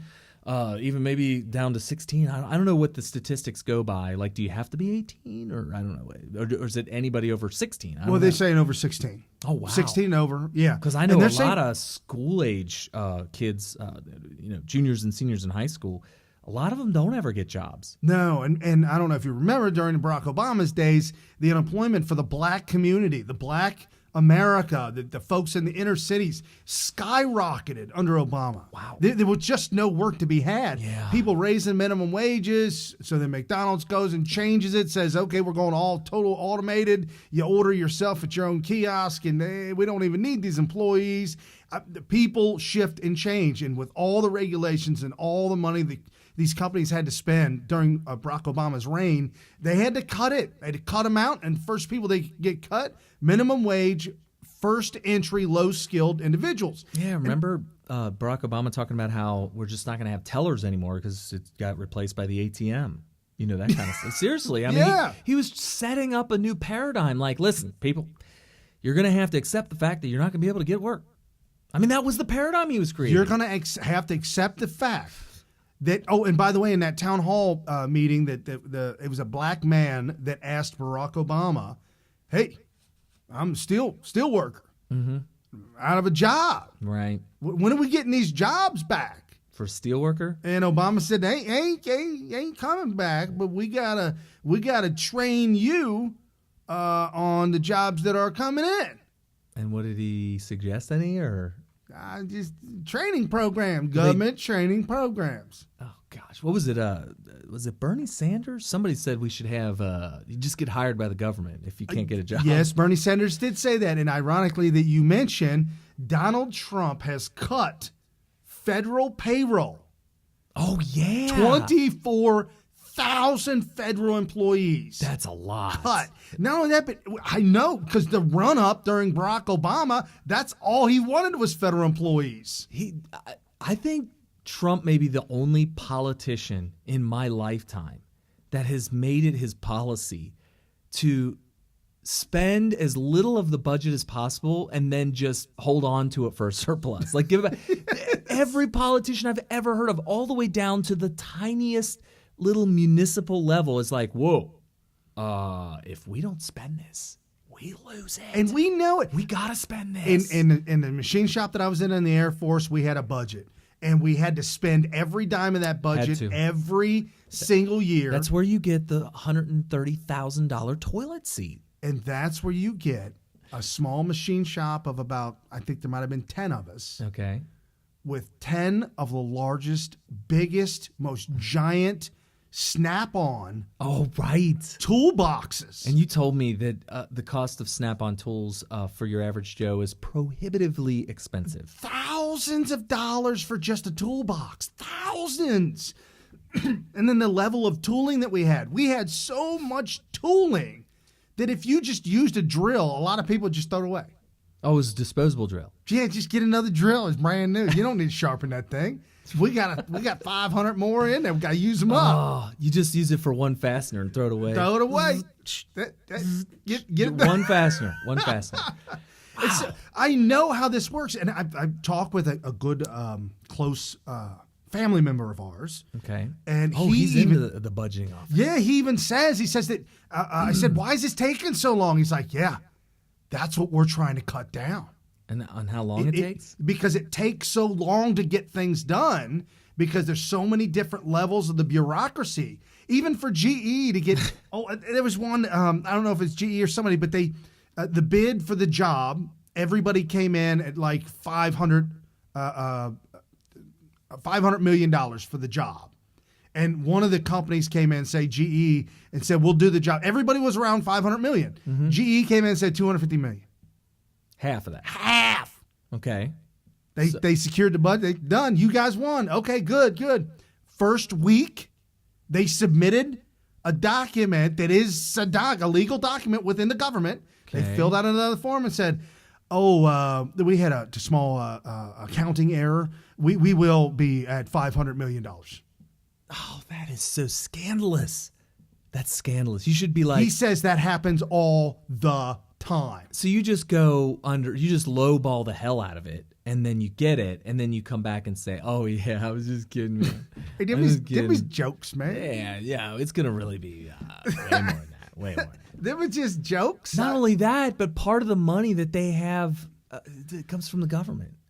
Like, for instance, if they can lowball competitors, it's because they're subsidized by the very entity that's going to pay them anyway. Well, the company I'm saying in question, it wasn't being subsidized, but did pull the wool out of your eyes. Something. Oh man, whatever. They're just all a bunch of corrupt people. And the problem is, you can't ever get. Well, I shouldn't say that because our friend, our deep state friend, he's part of the actual personnel whose job it is to secure the actual bids and everything. So I don't want to blast too much on the fact that government's not good at contracting. Okay, well, think about it. The government goes to war, but in order to win the war, there are all kinds of eggs that are being broken. Okay. You cannot apply that same ideology, the same thinking, that same theory when trying to help people out of welfare. Oh, I see what you're saying. Yeah, I totally. It's one thing. It's a reason. It's the reason why we made Donald Trump the president of the United States. Not just Donald Trump, but the president of the United States is the head of the military. That is the federal government's job, and that should never be privatized ever. That's their job. Get it done. Make it happen. Now, with that same thinking involved, it's tough for you to make contractual decisions as a government employee. It's because who are you trying to help in the sense of our family member? Who is he trying to help? Is he really trying to help the American people? Do you have the American people's best interest at heart? And does everybody? Because that's who you're working for. Right. And I do believe that our friend or family member, whoever that might be, he or she, it's no judging here. Yeah, might have a pronoun situation there.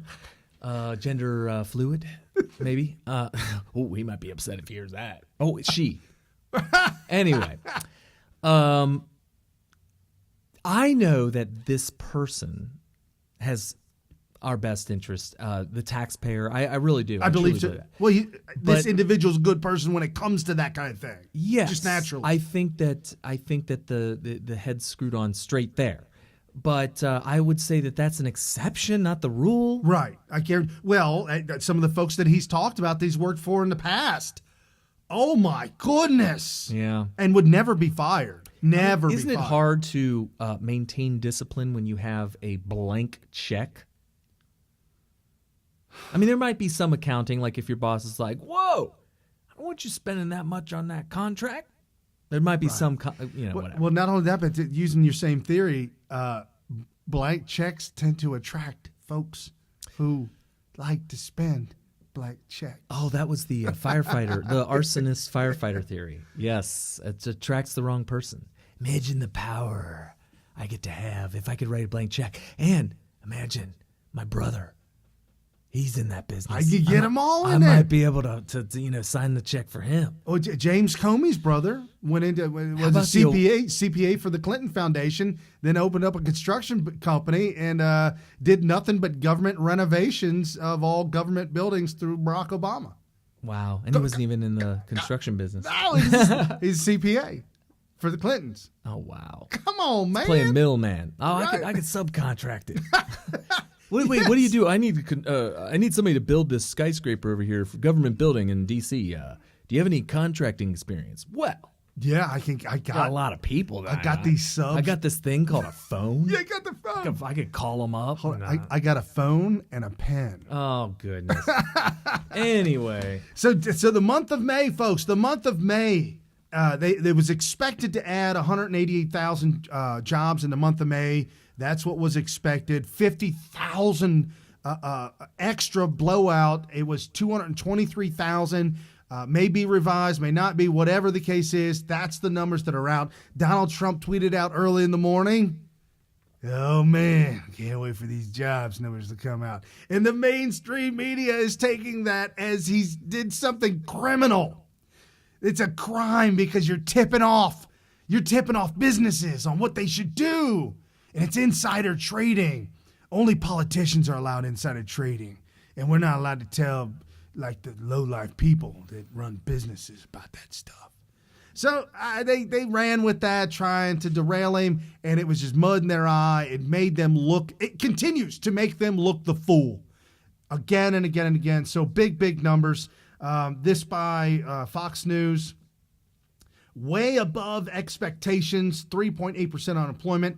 Black unemployment plummets to record lows. Now get this in mind, folks. You got to get the head on straight on this one. Why do we keep harping on black unemployment? Because conservative white Americans love to see everybody working. We love it. Doesn't matter what color you are. Doesn't matter what gender you are. Everybody working. We love everybody to work, and we're not mad about that whatsoever. right. And people like to work. Yeah, well, not only It that, gives but you that sense of dignity. Yeah, builds up your confidence. Right. And you could go out and you can do, you know what, I can do more. I bet I can do more. I bet I can be better than that. And for those people who have been working their whole life or working for a long time listening to this, are like, yeah, easy for you to say, I'd rather be home sitting around. Guys, do it for a couple of weeks and see how your mind gets. Weeks? Are you kidding me? Guys, if you've been unemployed for a long period of time, trust me, you start to have a little bit of dignity issues, especially if you're a man. I know that there's liberals out there that are like, gender roles, and they get really upset about that. They get triggered when you talk about gender roles. But I will tell you right now that I'm a man, and I can speak on behalf of men. I'm just going to trust you on that. By saying, you just have to take my word for it. I'll take your word. That you leave a man unemployed for long enough, and all of a sudden and I don't mean unemployed as, he doesn't clock in for the man every day. I mean doing something to better society somehow or contribute to society in some way, shape, or form. You take that away from a guy for, you said a couple weeks. I promise you within 6 months, you're going to be like, what is the meaning of life? Just a personal story of mine back in 2010, 2011. The job that I had was eliminated and I was laid off. Barack Obama promised 99 weeks of unemployment. Right. And I was so angry. I had a little bit of victimization in there and the company and strife. And I said, you know what? Screw you, I'm going home. And I went home anyways. Well, my daughters were very little, maybe 2 and 4, or 3 and 4, somewhere real young. And, well, 08 to 2011, that'd have been Bailey, so that'd have been 3 going on 4. Yeah, if I feel like that she was really young. Right. Really young. And then Kara, she might have just been getting out of diapers. Anyway, so the wife said, no, I'll get a job. Don't you worry. And she actually got a job really fast right away. Okay. I said, no, you're not. Don't. So you became a housewife. It isn't, folks. It's an absolute fact. I'd wake up. The wife would we'd put her lunch together. She'd take her lunch to work. She had the car. We only had one car. Okay. A lot of times I'd drive her, drop her off, so I could have the car for the day. But I had planned out the breakfast for the little kiddies. Wow. Then they would take their nap at 11 o'clock, and then we would go for an afternoon adventure for a bike ride, and then come back. If I had the car, we'd go back, get the wife, and come back. Otherwise, I'd have dinner ready. So you were doing the full-blown Michael Keaton, Mr. Mom situation. 100%. And I'm going to tell you right now, I love my daughters. I love that opportunity I had to spend time I got to spend with them. But when it was maybe a little over a year, when we came back to Cincinnati in 2012, and issues that be anyways, the unemployment was over, and I didn't know it was over. Oh. So I had a wake-up call. Hey, it's over. Okay. So I had to go out and get a job. And you guys know, if you've been following the Scopes or you've been following the show, my background is a machinist. I worked on aircraft in the Air Force as a machinist. Carrie worked on the Harrier in the Marine Corps. And once we left the military, we were banned for life for ever touching another aircraft. Right. That was society. By the way, that's a whole other story, but there's we're allowed to, but yeah, tongue in cheek, folks. We can't go and get a job working on aircraft without getting the okay from a multi-year, the man. Well, multi-year stint in the liberal academia, right, which is like what we spent 4 years working on fighters and whatever. Come on, anyway. Man. So to get back into the machine shop, I'd been out of it for many, many years, but that is my forte. That's what I do. That's what I do now. And I took a job. I was so, folks, I had issues. I had some issues coming back into the workforce. You don't have to apologize to them. They know. I didn't even, I accepted the fact that I was qualified to drive and pick up patients that were debilitated and couldn't drive, and I would deliver them to the chiropractor. Okay. Almost like an Uber for a day. Yeah, for the whole day in Uber. Okay. That's what I resided. But it very, very quickly, after about, I was laid off for a little over a year, and I did that job for maybe about 4 to 8 weeks, somewhere, so just a couple of months. And very quickly I said, you know what? This is a joke. Okay. So I finally got my resume together, cleaned it up. There you go. Got back in the machine shop, and I'm back on my feet again, 6 years later? Oh, yeah. 4 years later. 4 years, 2012 to 2018. So, I mean, 2012, 14. Yeah, that's when I got the job, got back in the machine shop. So feel like you're contributing to society now? Oh, I do now. I am full-fledged. We're inventing things at my job. I'm trying to convince my company to patent them so that nobody can take them from us. It's just a blast. I love what I do now, and I have the confidence. Oh, yeah. And knowing that what I'm doing is making a difference. Anyway, so a long story, personal one about me. Sorry, folks, but I just had to tell you that I went through it. I know how you feel. I felt the same way. Here's what I found. All right. So we've got black unemployment, the lowest ever. Now, here's the shocker, folks. Under Obama, black unemployment was in the double digits, easily. Now we've got black employment in the month of April was at 6.6%. A new low and a new record to 5.9%, and that happened in 1 month. 1 month, it went from 6.6 to 5.9. The Asian unemployment is at 2.9%. Average hourly earnings. This is the voting base right here, folks. Average hourly earnings increased 2.7% from a year earlier. More than projected, while the jobless rate fell 3.8. matching April of 2000 as the lowest since 1969. I'm just telling you, folks, these numbers are just unbelievable. This is being reported by Bloomberg. Almost 50 years ago? Yeah, Bloomberg. Wow. And I'm telling you, this is what wins elections. I don't care. You can't lose an election with numbers like this. I don't care if you like Trump. I don't care if you hate his attitude. Matter of fact, the individual that we were talking about earlier complained about Donald Trump's mouth, his attitude. Like, he would say these things. It's just when it comes out of his mouth. Whenever he speaks, I just can't There's take a feeling of hyper importance on the dignity of the office. Right. And then he also said, my nose is up in the air. They made the comment of, he's just the way he comes off and he talks to people and he's got this arrogance and all this. And I said, boy, that's just jealousy. I said, or envy. Right. I said, so what do you think about what's going on? And this is before the jobs report came out. This is over Memorial Day weekend. And he said to me, you know what? I got to tip my hats off to him. He's doing a pretty damn good job.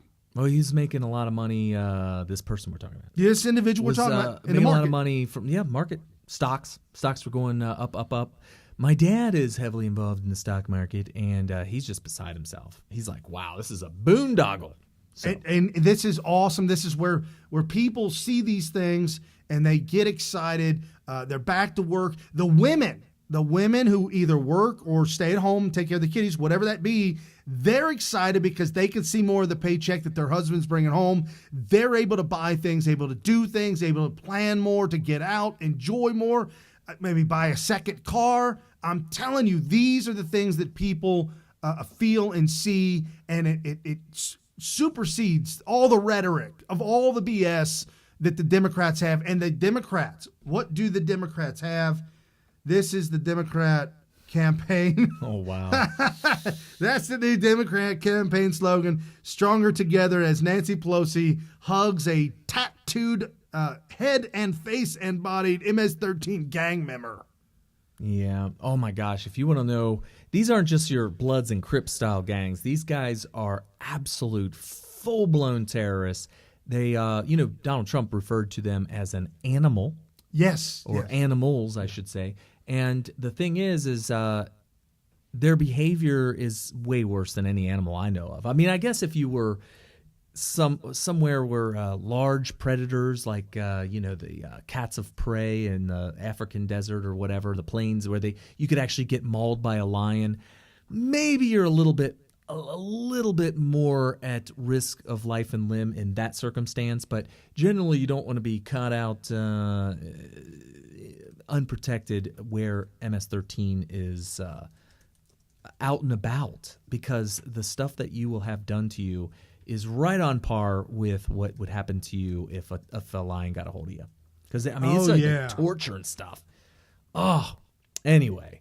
So, and that's what the left is embracing for this election cycle when it comes to supporting, they're representatives of a constituency. And it turns out the Democrats seem to be representing MS-13. That's what it really boils down to. Yes, it clearly seems to be that. And have at it, folks. Keep going. Do whatever you're doing that you think is working for you is actually helping and working for us. We are in the right. Donald Trump is in the clear, in the right. Things are going the right direction for this country since a time that I can't remember. Since before a time I can't remember. And so, as we talked about the media, the mainstream media, here's some of the headlines. Breaking from GOP orthodox, Trump increasingly deciding winners and losers in the economy. And so this is the, I've got to show you this picture. So they wrote this article, and here is the picture in this article of, it is flames from steam and exhaust rising from the Suncoke Jewel plant in Oakland, Virginia, where coal is burned to make coke, which is used to manufacture steel. Coke is kind of like coal, right? Right. It's like a type of coal that burns so hot and so efficiently that you can melt steel with it, and that's how they produce steel at these steel factories. And it was a late at night picture, very eerily, as if something is burning down. Well, it looks like hell. Yes, it looks like hell. Because all you see is flames coming out of this. Orange flames with smoke and just really gritty and grimy, kind of looking like something from the 50s industrial, or actually the turn of the 20th century. Yes, that kind of pre-union, labor union type of environment. So they try to use, and I wonder, I mean, I don't know if they're this smart, but I wonder. He said Donald Trump trying to pick winners and losers. Is he playing on us because we said that's what Obama did and he picked all losers? Yeah, and I don't agree with them saying that he's picking winners and losers. Correct. No, I think that he's setting up an environment where the people that can win will. Whereas I believe that Obama was directly picking winners and losers, kind of like your Solyndras, where he just decides, I'm just going to completely purchase an entire factory. Whereas Trump creating an environment for the benefit of somebody that's running a business, I don't think that's directly picking winners and losers. You're creating an environment where the good people will thrive, and I think that's what capitalism's all about. Right. It's when you say making an environment available, it's like building a giant stadium and brand new grass on the field and everything perfect. The best of the best will come. Are you saying if you build it, they will come? Yes. Okay. Because that was part of the movie. That was part of the movie. The Field of Dreams, actually. This is going to blow your mind, folks. TheHill.com. Title of the article, Hill.com. Trump, economy probably the best U.S. has ever had.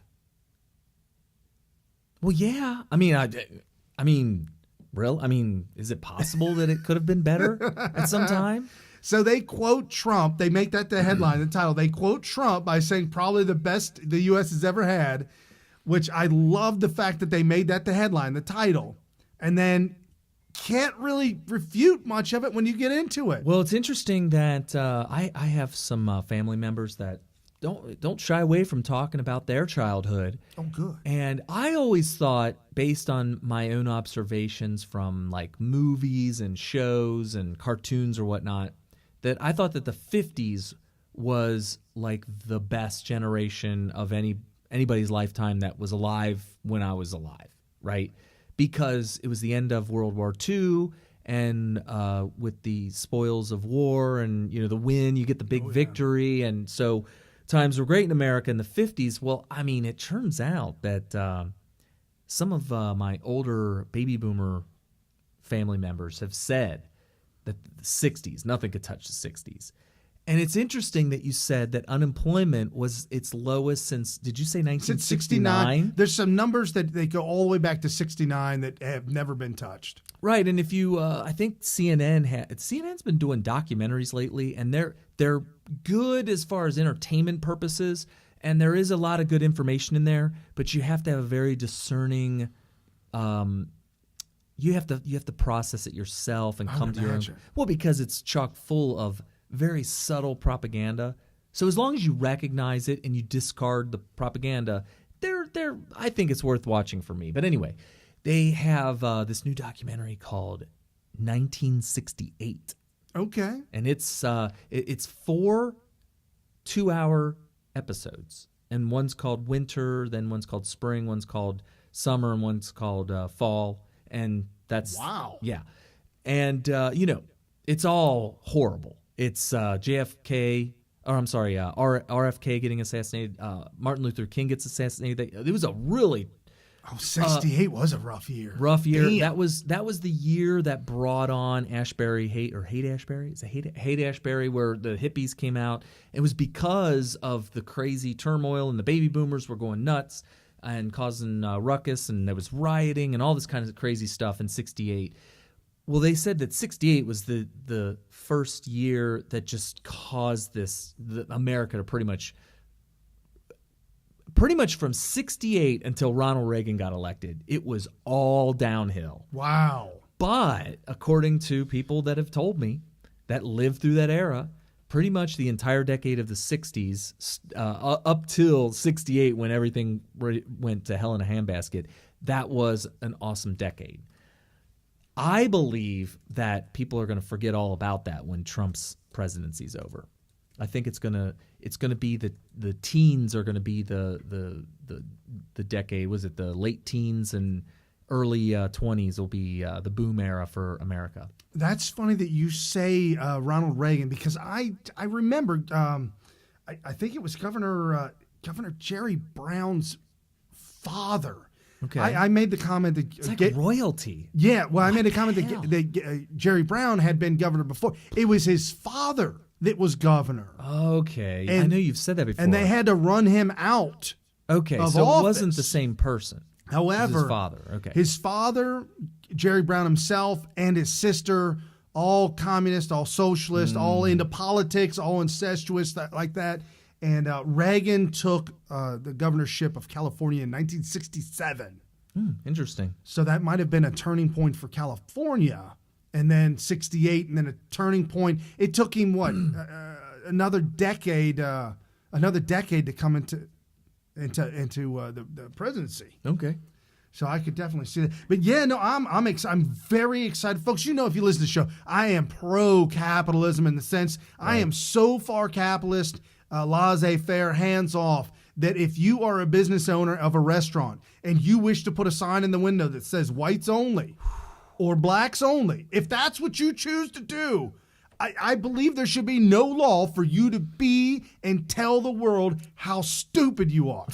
I think you should be allowed to do that. Right, and I actually differ a little bit with Brian on that, simply because when you look at the dynamic of it, it depends on the size of the minority. Like, is it possible? Like, let's just say Cheviot, which is a really small town. It's like 1 square mile in Cincinnati. Let's just take that by itself. If every restaurant in that whole town had a whites only, and let's just say, for argument purposes, that the population of blacks in Cheviot during that time is 2%, very, very tiny. All of a sudden, you're like, well, are we to expect one of those black entrepreneurs to open up a restaurant, and then who's going to come frequent it? You know what I mean? So I think that there's a point at which a whites only sign on enough businesses end up being really oppressive to whatever minority is being ostracized at that point. And this happens in fairy tale land. That would never happen. Well, at one point, the argument was that was the problem at one point. But you're right as far We've as had a cultural shift. now. We've had a total cultural shift. Well, now that the numbers across the board are a lot higher, I mean, what if you're a black motorist and you decide you're going to take your family on a cross-country trip, and you run out of gas in a town that has all gas stations that say whites only? That's a problem. That could be a major catastrophe. So, well, there's a restaurant bar that said on the front door, it said, "We support America and the troops, and if you don't love America, don't come in here." Oh, that's definitely allowed. Yeah, you should be totally allowed. Oh, the local news was in a total uproar, and this is not cool. How dare you say that? That should be totally considered freedom of speech. Right. No, I agree, 100%. So we're talking about Trump's economy and the dichotomy, the two differences between Barack Obama and Donald Trump. And Barack Obama says that I left Trump in a good way to allow this to happen.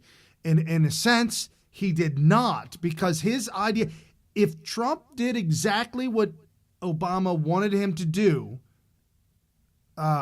this would be a complete disaster. Trump has done the opposite of everything Obama has done. For the most part, yeah. So for Obama to say, I set Trump up in a good way, is a complete asinine. That's a good way to put it. It's an absolute lie. Yeah, that's a good way to put it. I mean, if it would, is he making the argument that if nobody was running the president, that the economy would be doing just as well? Pretty much. Or if Hillary took over? Pretty much. He's crazy. Because He's crazy. Because the big decisions that Trump has made, there are newspapers across the country right now reporting the tax cuts are working already. And they should, because businesses try to get a leg up on their competition by going kind of like getting a head start. They want to jump off the starting line early. So if they anticipate more money coming in the future, they might do some investing today, even before the tax cuts. They're just anticipating it. Right. When Donald Trump said last year, 2017, you buy new equipment this year, you write it off this year. Mm-hmm. The company that I worked for bought 3 laser machines. But I would argue that even if Trump didn't go that far, they may have said, you know what, let's take a hit this year. Then when next year comes and we get those tax cuts, we'll be ahead of the competition. And business optimism, optimism. That's huge. It is the highest it has ever been since it's ever been recorded. And it's like 96% optimistic on the next. And that's what the companies, they lay out game plans for the next year. I can give you a real world anecdotal anecdotal story. When I was landscaping for my stepdad, we were running around putting in these new landscapes, and this was during the housing boom. And we were putting in new landscapes in all these different developments all over the west side of town. And alongside of us, almost everywhere we went, the person or company building the house was Dennis Ott. He was building houses. He was building them so fast. Initially, he wasn't even selling them yet. He knew that they were going to sell. Later on, he was building houses that were already sold. He was building them as fast as he could. He's like, I can't even build these fast enough. He was hiring tons of illegal immigrants. Tons. Oh. And I was like, where are these people from? They're clearly not from Cincinnati at all. Like, where are these people from? And of course, they're gone now, like totally gone, like not even in the city. But anyway, check this out. That was business optimism, right? Right. All of a sudden, we're out there, we're installing landscapes, and all of a sudden, out of the blue, I noticed that there were developments that were only halfway done. Dennis Ott was not building any buildings. He was not building any houses at all. And this was in 2006, 2007, really early. People were still buying that. People were still excited then. There were new people in the house building business that were just getting in saying, man, I got to get my piece of the pie. It's a family member that we know, a closer family member to you than me, but she purchased a house for $150,000 and subsequently couldn't sell it later on down the road, and it was only worth maybe $80,000, $90,000, $100,000. Totally. Wound up having to redo all kinds of flooring and make the place look a lot better, and they still got hosed on it. You're going to take a bath on that. So to finish up the Dennis Ott thing, though, we were like, really? People are making money hand over fist? And he's literally, I'm telling you, there were lots where he had built. Like there's this one subdivision he had where there were supposed to be 30 houses put up. There were 6 houses, and all the rest of the lots were just field, and you got the streets were there and everything. You know, the electric boxes, they were there. There's just electric just box. waiting for a house to be put down. And so I'm like, really? He only has 6 houses here. He's not going to build any more. Stopped. He laid everybody off, and I'm like, wow, this is weird. Fast forward 2 years, and man, you know what? He saw it coming. Maybe there was a little bit of clairvoyance on that. By the way, he lives in probably the largest mansion in the city now because he shorted the housing market. By stopping building when he did, he shorted the housing market. He made millions. Wow. I had guys working for me in construction out in Los Angeles, and in 2008, had to let people go. And they all said, oh, we're going to Vegas. Vegas is the place to make the money. No. And let me tell you, dozens and dozens of guys that I knew, Hispanics, some illegal, some not illegal, went to Vegas to work on the houses in Vegas, and Vegas got hit harder than it. They got hit so the hardest. Hard. Yeah. The wife and I'd meet your dad up in Vegas when we lived out in L.A. Yeah. And coming into Vegas, you passed what could amount to maybe a small city. Oh, that was City Center, right? Yeah. And it was not even done. Of emptiness. Oh, it was bad. And it was like, It was bad. wow. There's still that ain't even done you yet. know, to this day, there is I don't know what it was supposed to end up being. I thought it was going to be one of these mega hotel things, hotel casinos. My dad says he thinks it's going to be a condo. It was stopped. They stopped building it in 2009. He showed it to me when we went out there. Dude, that was apocalyptic. That was so creepy. To this day, it's still mothballed. No. It still hasn't recovered. Now, I have to admit, Trump economy, I think somebody might want to go ahead and take a shot roll the roll the dice. dice on it and go ahead and go for it. Yeah. And what's the point of all these stories? The point is I want to illustrate what it means to have business optimism. With Dennis Ott, he felt the pessimism coming on early. He was like, Apparently, he pulled the e-brake. he pulled the e-brake, but by shorting the housing market when he did, because he left probably another $1 million on the table by stopping that early. But by leaving the $1 million on the table and stopping early, where he could have made maybe another $1 million, he wasn't sure. He stopped in 2006. The housing crisis could have started in 2007. It really started in 2008 and really hit everybody super hard in 2009. But he stopped 1 year shy, but it's better to stop 1 year shy than 1 year late. And When you get caught in the middle of that. yeah, you remember the saying? I think it was Warren Buffett. He said, "You know who's swimming without their swimming trunks when the tide goes out." Yeah, and that's what happened. The tide went out. That's a good call. I like that. He saw who was swimming without their bathing trunks. So yeah, that was. So Dennis Ott saw the tide shift. He put his shorts back on because he were off. They were way up. He had illegals up on roofs. He was the one. I was working on this one landscape. I got to tell you this story. These houses are made out of brick. For those of you guys that live in Arizona, a brick is. Those of you in California, we are not talking about anything stucco. No stucco. No stucco. So these Mexican workers were, and they may have been Honduras, I don't know, Central American, whatever. They had scaffolding up next to the framed house, wooden framed house, and this was going to be a brick house, so it was going to be brick outside. And it went up 2 stories, 3 stories. So they had this scaffolding up, and they had an entire pallet of bricks. No, man. Whole pallet, right? Yeah. And so the one guy was on the ground floor, and the one guy went up 1 level, and he stood there on the upper level. And the guy would take 2 bricks and throw them straight up over his head. No! And he wouldn't look. He would just grab 2 and throw. The guy, and they would come up right to the guy's hands. Yeah. Right to his hands. And he would grab them and stack them. And he was throwing 2 bricks at a time as fast as you can grab 2 bricks and throw them. So it was like 2 throw, 2 throw, 2 throw. And the guy 1 story up in the scaffolding up 1 floor was like grab, stack, grab, stack, grab, stack. They had that entire pallet on the first floor, the first floor, or it should be 2nd floor, right? And I was like, wow, that's amazing. When he got, actually it was 2/3 of it. He left 1/3 on the ground. Probably, I'm be worried it would break the scaffolding. Oh, it was pretty good scaffolding. Guy goes up to the 3rd level. Guy gets on the 2nd level. He does it again with half of that stack. Oh, my goodness. Within minutes, they had 1/3 of the stack on the ground, 1/3 on the 2nd floor, and 1/3 on the 3rd floor of the scaffolding. Within minutes. That's amazing. And and if you ever seen those guys roof, human beings do not roof. No. It's like fully automatic gun. Right. It's crazy.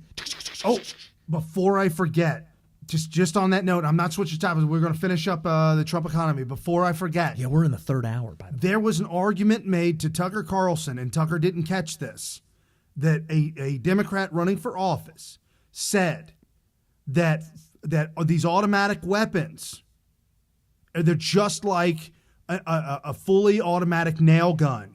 If somebody's been working with a hammer, you just don't give them a fully automatic nail gun. And like I'm saying, and he went on, I'm like, whoa, time out. Tucker normally catches stuff like that. You're telling me Tucker let that go?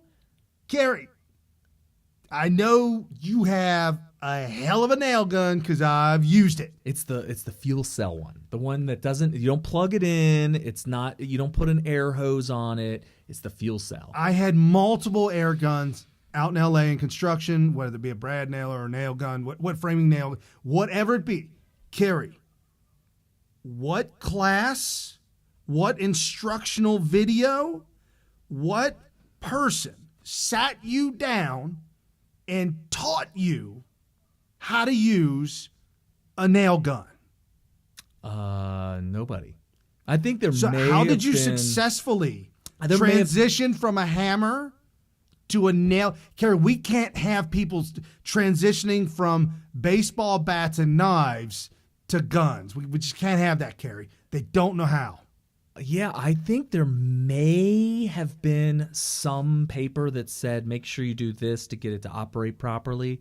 But basically, I bought some nails and had a piece of scrap wood, tried it a couple times and said, oh, okay, that's how you do it. Now, I'm not saying that people shouldn't, if they want a gun, go to gun safety courses. That's awesome. Please do it all day long. right. But this Democrat compared people going from he didn't say From a hammer he to didn't a say it. fully functional nail gun. Okay. He was equating that from like a handgun to an AR-15. Well, actually, an AR-15 is much safer than a handgun. Did you hear about the FBI agent?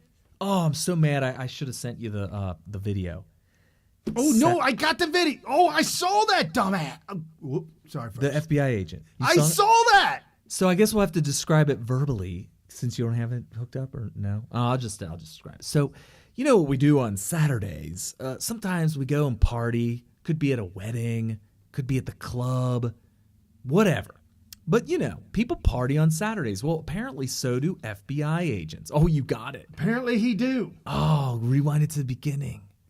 All right, so you'll get to see this. So this is an FBI agent. I don't know about the sound. We'll keep the sound down. You don't need the sound. Okay, well, we can just talk through it. But anyway, so this is an FBI agent. You can flip it over now, can't you? Okay, so this is an FBI agent at a party, and apparently he's he thinks he's doing some crazy dance moves here.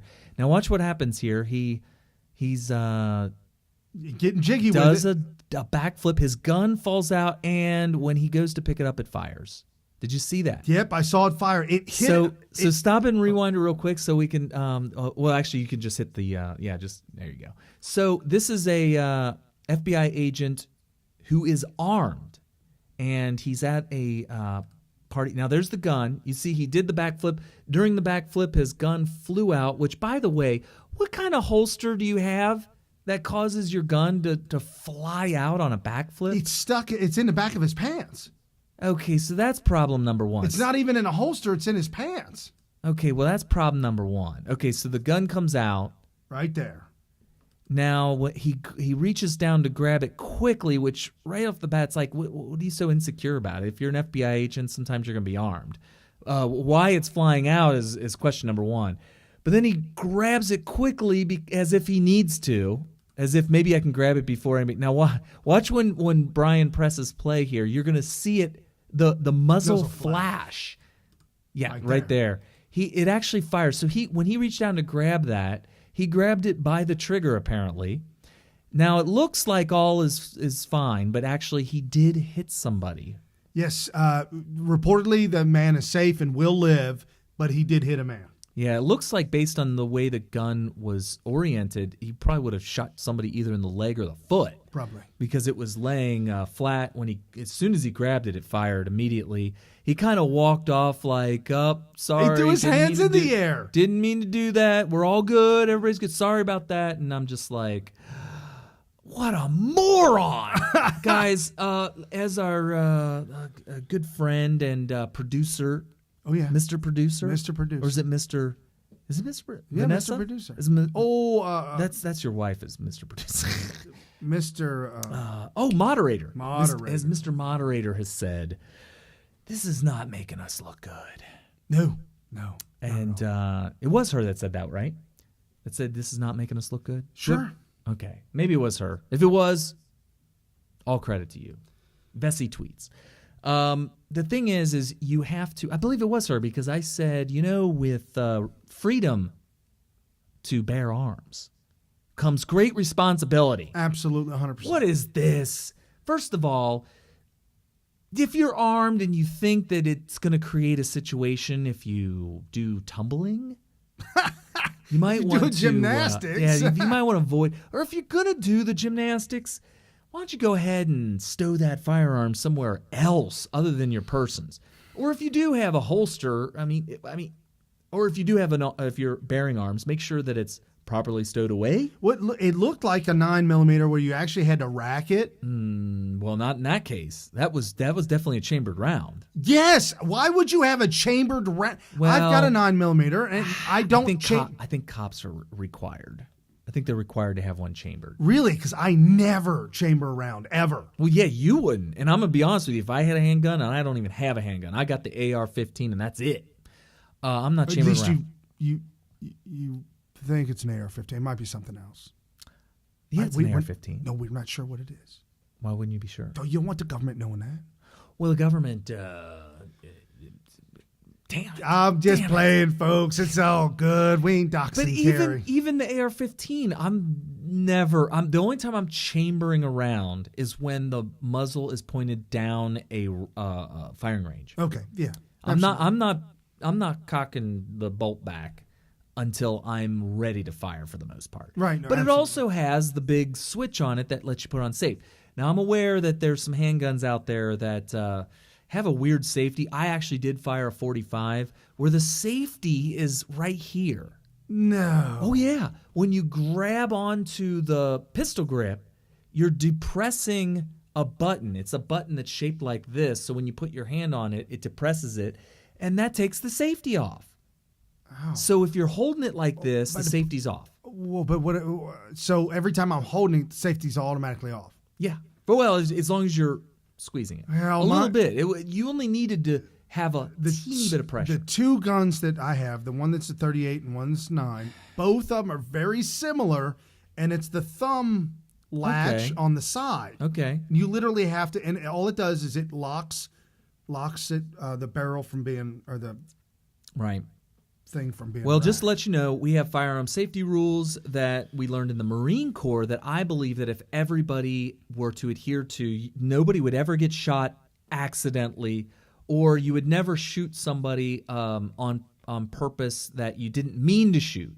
All right. So I think 3 of those 4 rules were violated by this FBI agent. One was keep your fingers straightened off the trigger until you're ready to fire. Keep your fingers, keep your weapon on safe until you're ready to fire.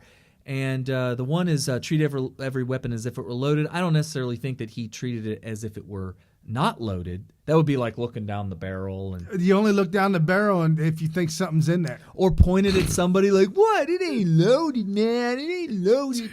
Kid in high school did that to another kid. Pulled it and blew the side of his face out. Yeah. It ain't loaded. Bang. He lived.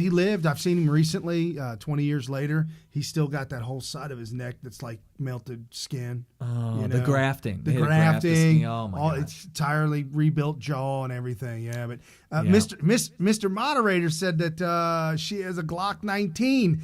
A gun which I would like to own one day. I've looked at it a lot. No safety. I did not know that it had no safety. I don't know if that's standard, but she carries it in a very firm holster.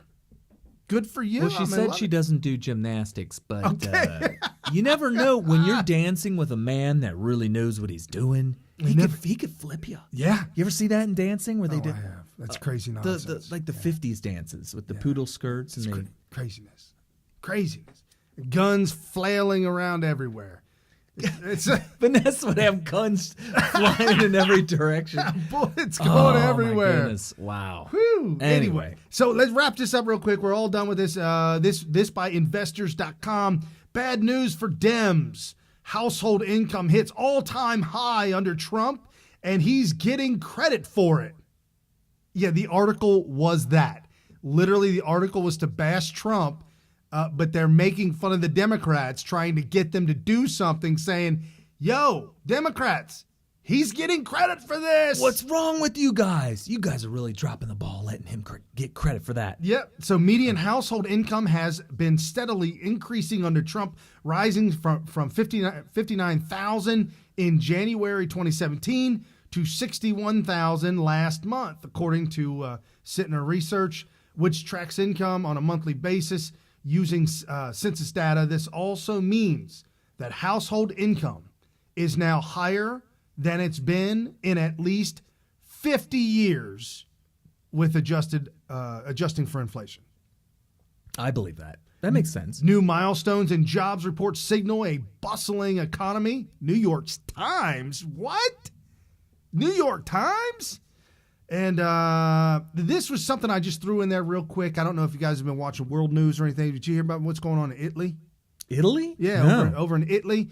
They just elected a populist nationalist. What? Oh, yeah, what is right? That sounds like Mussolini.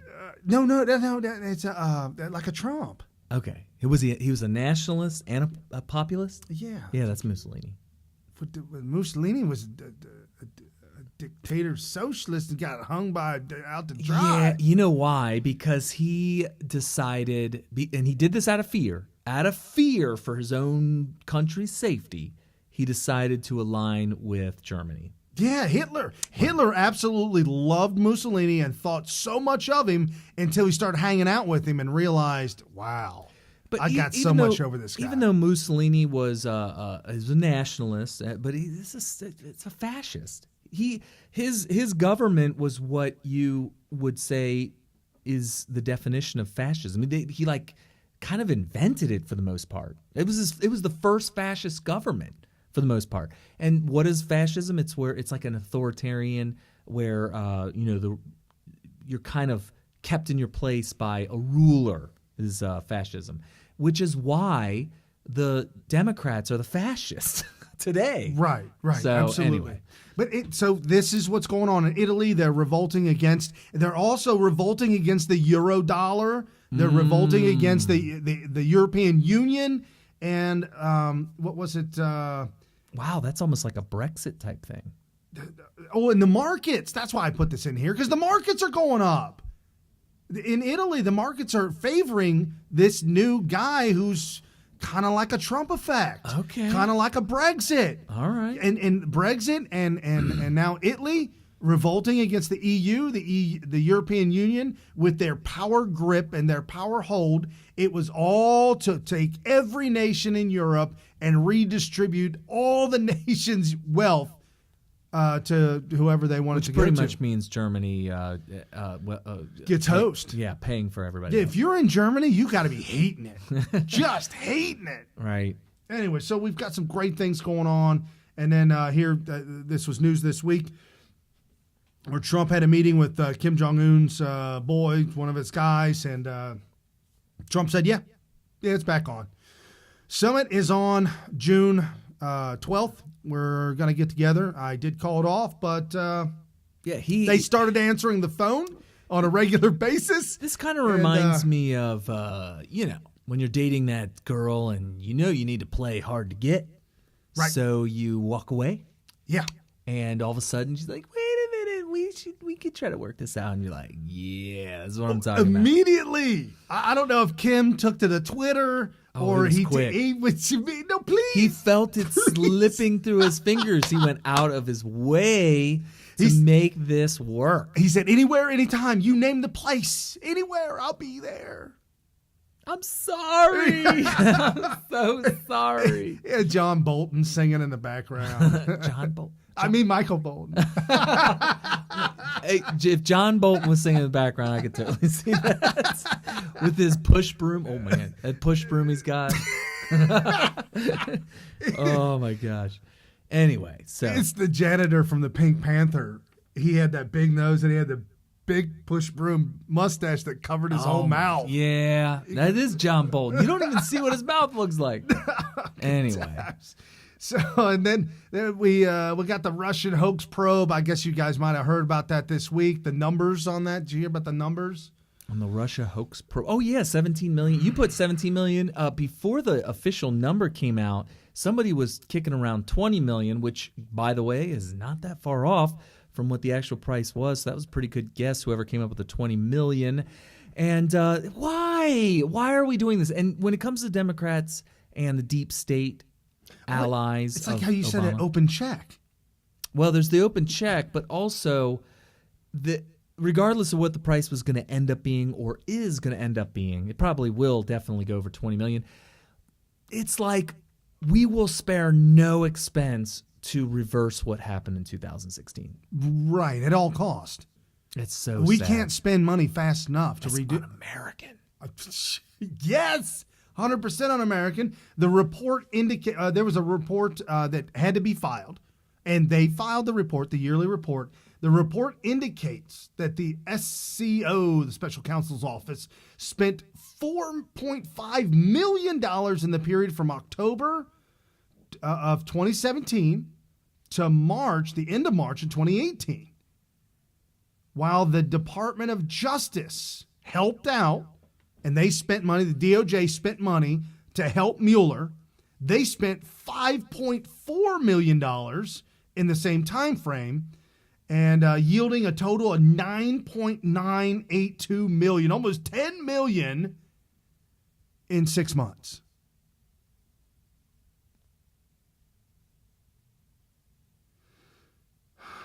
Bad. The largest line item as during the last period was personal compensation and benefits. Personal compensation and benefits amounting to $2.7 million. Second was rent, communications, and utilities. Almost $900,000. I almost said 900 million. $900,000 for rent, communications, and utilities. Why are they doing this? The Special Counsel's Office over $500,000 on travel. Why can't they just call a spade? Say, look, we know what you're doing. You're just upset, and you're also trying to hide your own guilt of your criminal activity during the Obama administration. But we're putting an end to this. And like Giuliani said in his interview on Deface the Nation, is it Meet the Depressed? Meet the Depressed. Yeah, Meet the Depressed. Meet the Depressed was that, this is the price that we're allowing Democrats to pay in order for us to have Trump's numbers go through the roof. Yeah, it's unfortunate that this is what has to happen for Trump to his numbers to just soar. Giuliani said we could put an end to this constitutionally.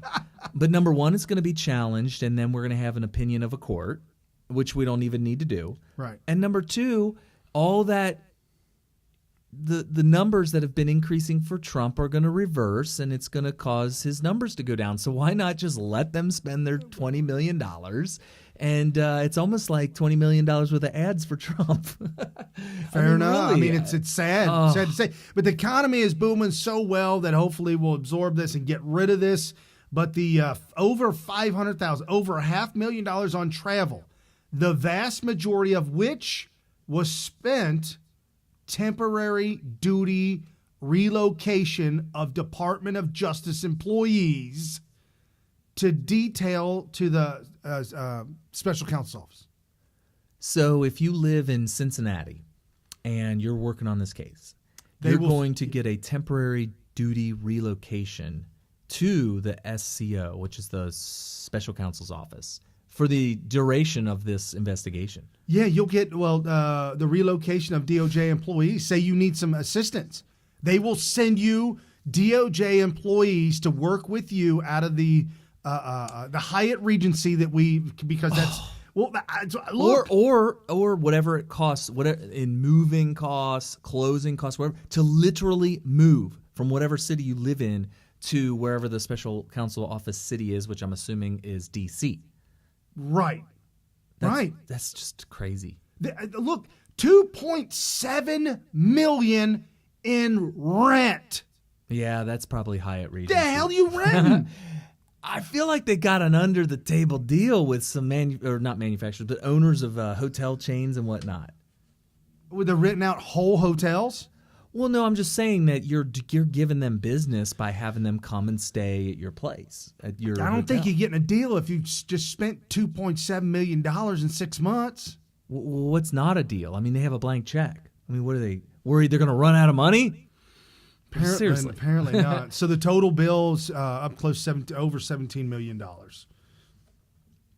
20 or 17 million. And you know it's going to go up at least 3 more million. So the $20 million dollar range sounded like whoever said that really knew what they were talking about, because it's really close. Minimum going to go to 20 million, minimum. Because all the people that were relocated are going to have to relocate back to their city of origin, and that's going to cost money.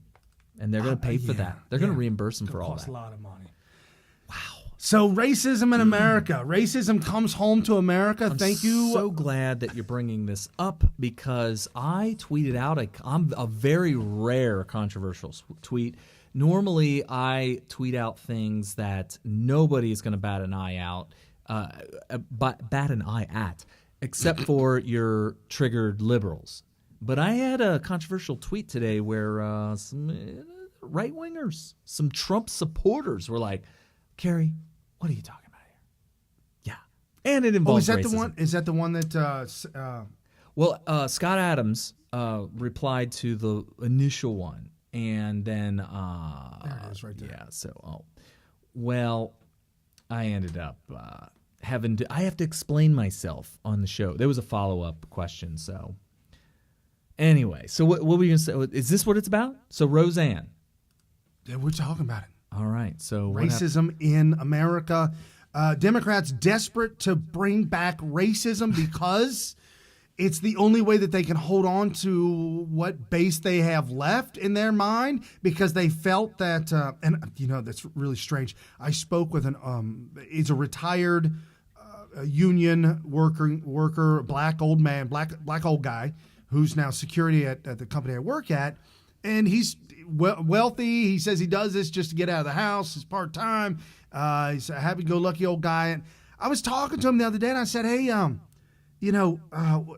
this whole racism thing, what was it like growing up? There was racism everywhere? Really? What did he say? Oh, yeah, it was everywhere. Okay. I said, well, my mom's almost... she's retired. She's past retirement. She's a baby boomer. Yeah, she's 5 years past retirement. And well, I can do some math. And I said, so you're about her age. And he's like, well, she would have gone to school with my older sister, but I was right behind him. And I said, well, what school did you go to? He said, I went to Withrow. Oh, okay. I said, really? My mom went to Withrow. So it's possible they could have crossed paths. Yes. Okay. And he said it was 50-50, black and white in Withrow, and we never had a black prom queen. Okay. What? Don't they have to vote for that? Yeah. The whole the people vote for that. Okay. All right. I said, So Withrow was 50-50 That's what he said back in the 60s. And wow. I just didn't, okay. I didn't get, that was his only complaint in a sense. He did bring up the fact that local restaurants, he said that. Did they have a white only sign? Like you said? He said that when he went into local restaurant here, that has a sandwich called a Big Boy.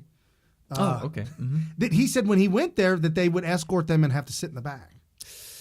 I didn't know that. I don't know anything about that. Wow. Okay, I understand that. It ain't cool. That's not cool, and I never heard that before, but I'm not going to call him a liar. Right. Well, I called my mom, and I said, hey, back when you were in high school, was there a lot of racism? Mm-hmm. She said, oh, it was there. Okay. I said, okay. What was it? Did black kids have to sit in the back of the class? Oh, no. Were there like separate bathrooms, whites only, black? No. Water fountains? Oh, Brian. No, Brian. No. None of that. Segregated buses? No. I said, so what was it? It was in the air. I said, what do you mean it was in the air? She said, well, we just knew it was there. And we knew people didn't want them there. And we knew we had this feeling that they didn't want to be, we didn't want. I'm like, I hate to say this, but the two of you together are making me feel like the media and your parents and the narrative got you all ate up under LBJ. So they were LBJ. Told. So LBJ. Whites were told that blacks don't like them, and blacks were told that whites don't like them by media, government, whatever. And so they all had this tension in the air. I said, did anybody get beat up? Were there fighting, race riots? She said, oh, no, God, no. No, there was no violence. I said, what in the Sam hell's going on? This kind of reminds me of my experience at West High. Yes. That was probably about, I say 60-40 because I really didn't feel like it was anywhere quite close to 50-50. But it certainly wasn't like the normal percentage of the rest of the population. It was more of a black population at West High than the normal population of Cincinnati, let's say. So that being said, I like to call it 40-60, but it might have even been as much as 55-45, but I don't think it was quite at that 50-50 range. But somebody needs to help me out. If Mom, if you're listening and what I just said is not right it's some not way or accurate. Somehow, because you didn't speak much about it and I had to ask a whole lot of questions, you got to straighten me out here because I'm not seeing it. I mean, maybe you saw it on TV, and that's also the thing about the gun violence with the school shootings. We have less school shootings now than ever before. It's just that they take one school shooting and they stretch it for months. Right. I hate to say this, and this may be true. Under LBJ, y'all were sold a bill of goods that one violent situation in Selma was the entire America. Right. I do believe that what you just said was totally accurate. I think that there's a lot of suggestion of racism towards younger kids or high school or even younger student populations, and they just take the adults' word for it, and then they get inundated with black and white picture or movies of cops in Alabama using the fire hose on the black protesters. Well, that happened at every school. Right, and it's like, I honestly think a lot of this is just in people's heads. Well, and tell me I'm wrong when George H. Bush and George W. Bush marched with Barack Obama over the bridge with the black leaders, the Jesse Jacksons, the Al Elijah Sharptons, Cummings, and all them. And the media edited the white people out. Oh, that's terrible. That was in the past few years, folks. I'm trying to go all the way back to LBJ time, back in the 50s and 60s. Help me out here. I saw a documentary. There was the people that were getting arrested for defying the Jim Crow laws down in the Deep South.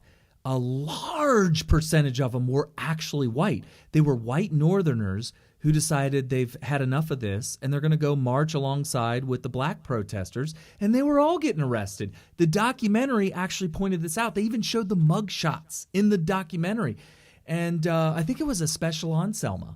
It was like a documentary because remember the movie had just come out. Right. The movie had just come out, and a documentary was available to watch. I don't know, it was on PBS or whatever, and I decided to watch it, and I was like, wow, this is kind of interesting. So there was a big population of white people who were not subject to these laws that felt like they were unfair to people of color, and so they decided to stand in solidarity with them. And the documentary actually concluded that nothing would have ever gotten changed if it wasn't for the fact that everybody was uniting around the civil rights movement. It couldn't have been done by just people of color. It had to be a united effort, and that's what happened. And I'll tell you how racist my mom was. She likes Motown. Well, there you go. And the more that I talk to her about music and the more of the music that she likes, I think my musical taste comes from my mom. Well, when because rap music, I love the old Motown. Oh, yeah. I love the old jazz and blues. I love all that stuff. You love the blues. And Brian, did we ever talk about this on the show?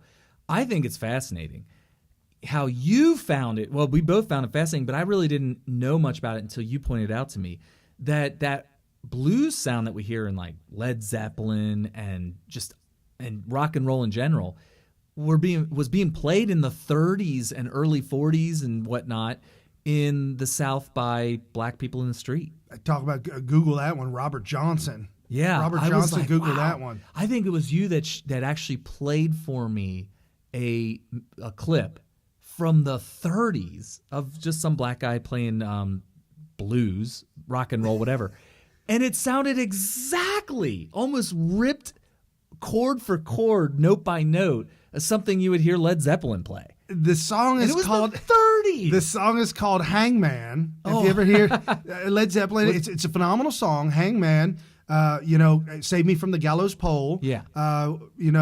He says, my sister, come help me. My mother, come help me. And in the song, he actually says, my sister's coming down here to help me. Maybe you and her can work something out to get me released. Saved from the gallows pole. Save me from the gallows pole. All on and on and on and on. All these things. It was this old black guy down in the South. Way back being in the day. abused by the Democrats in the slavery days, singing about, I didn't do nothing wrong, but I'm going to the gallows pole, and would you bring me?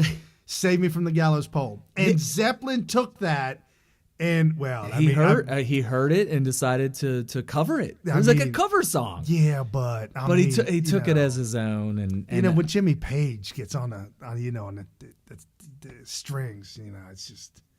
I mean, he does a good job. And then Robert Plant with the voice, you just can't. I'm sorry, man. Well, he's got a good voice, but I mean, that's a cover band.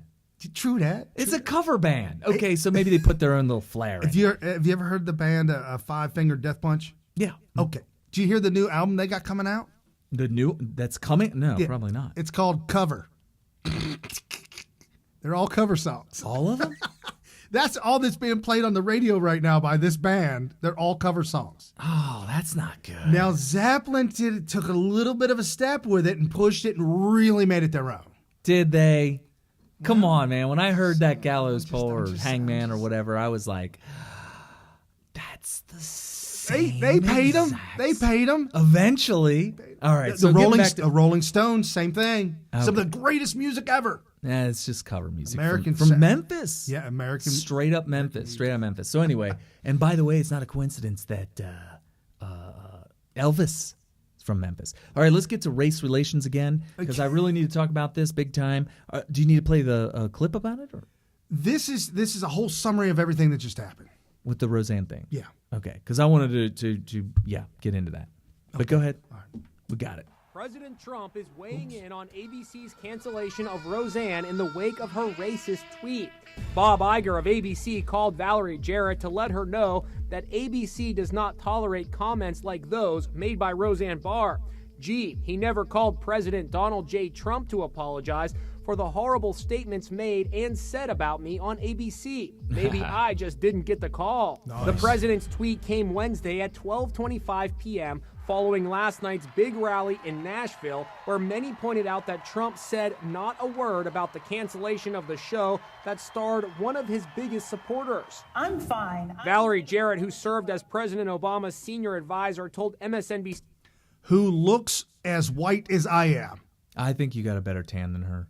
Tuesday that Disney CEO Bob Iger had called her to apologize for Roseanne's tweet. He said that he had zero tolerance for that sort of racist, bigoted comment, and he wanted me to know before he made it public that he was canceling his show. There was swift reaction to the president's intervention. This is a lose for the president. What? I'm sorry he sent this tweet out. But No. I am done with Judge Napolitano. Judge Napolitano What has an now idiot. jumped. This is multiple times now. Yeah. He's jumped the rail. He's become a never-Trumper. he did. But White House Press Secretary Sarah Sanders said ABC's apology reflects a double standard. Okay, just before Sarah's in the press briefing, and I watched this, and they're not going to show this, but the reporter was bashing her on the question of Roseanne, and so Sarah just waited patiently. This was locked and loaded and ready to go, and she destroyed that reporter. There was the apology for Kathy Griffin going on a profane rant against the president on The View after a photo showed her holding President Trump's decapitated head. And where was the apology from Bob Iger for ESPN hiring Keith Olbermann after his numerous expletive-laced tweets attacking the president as a Nazi and even expanding Olbermann's role after that attack against the president's family? This is a double standard that the president is speaking about. No one is defending her comments. They're inappropriate, but that's what the point that he was making. The president's tweet came as Roseanne seemed to be in a defiant mood, tweeting, "You guys make me feel like fighting back. I will examine all my options."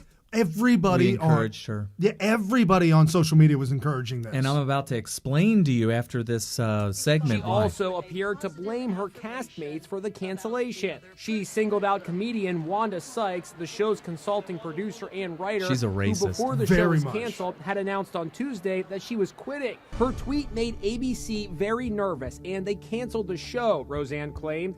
She also lashed out at criticism from co-star Sarah Gilbert, who denounced Roseanne's tweet as abhorrent.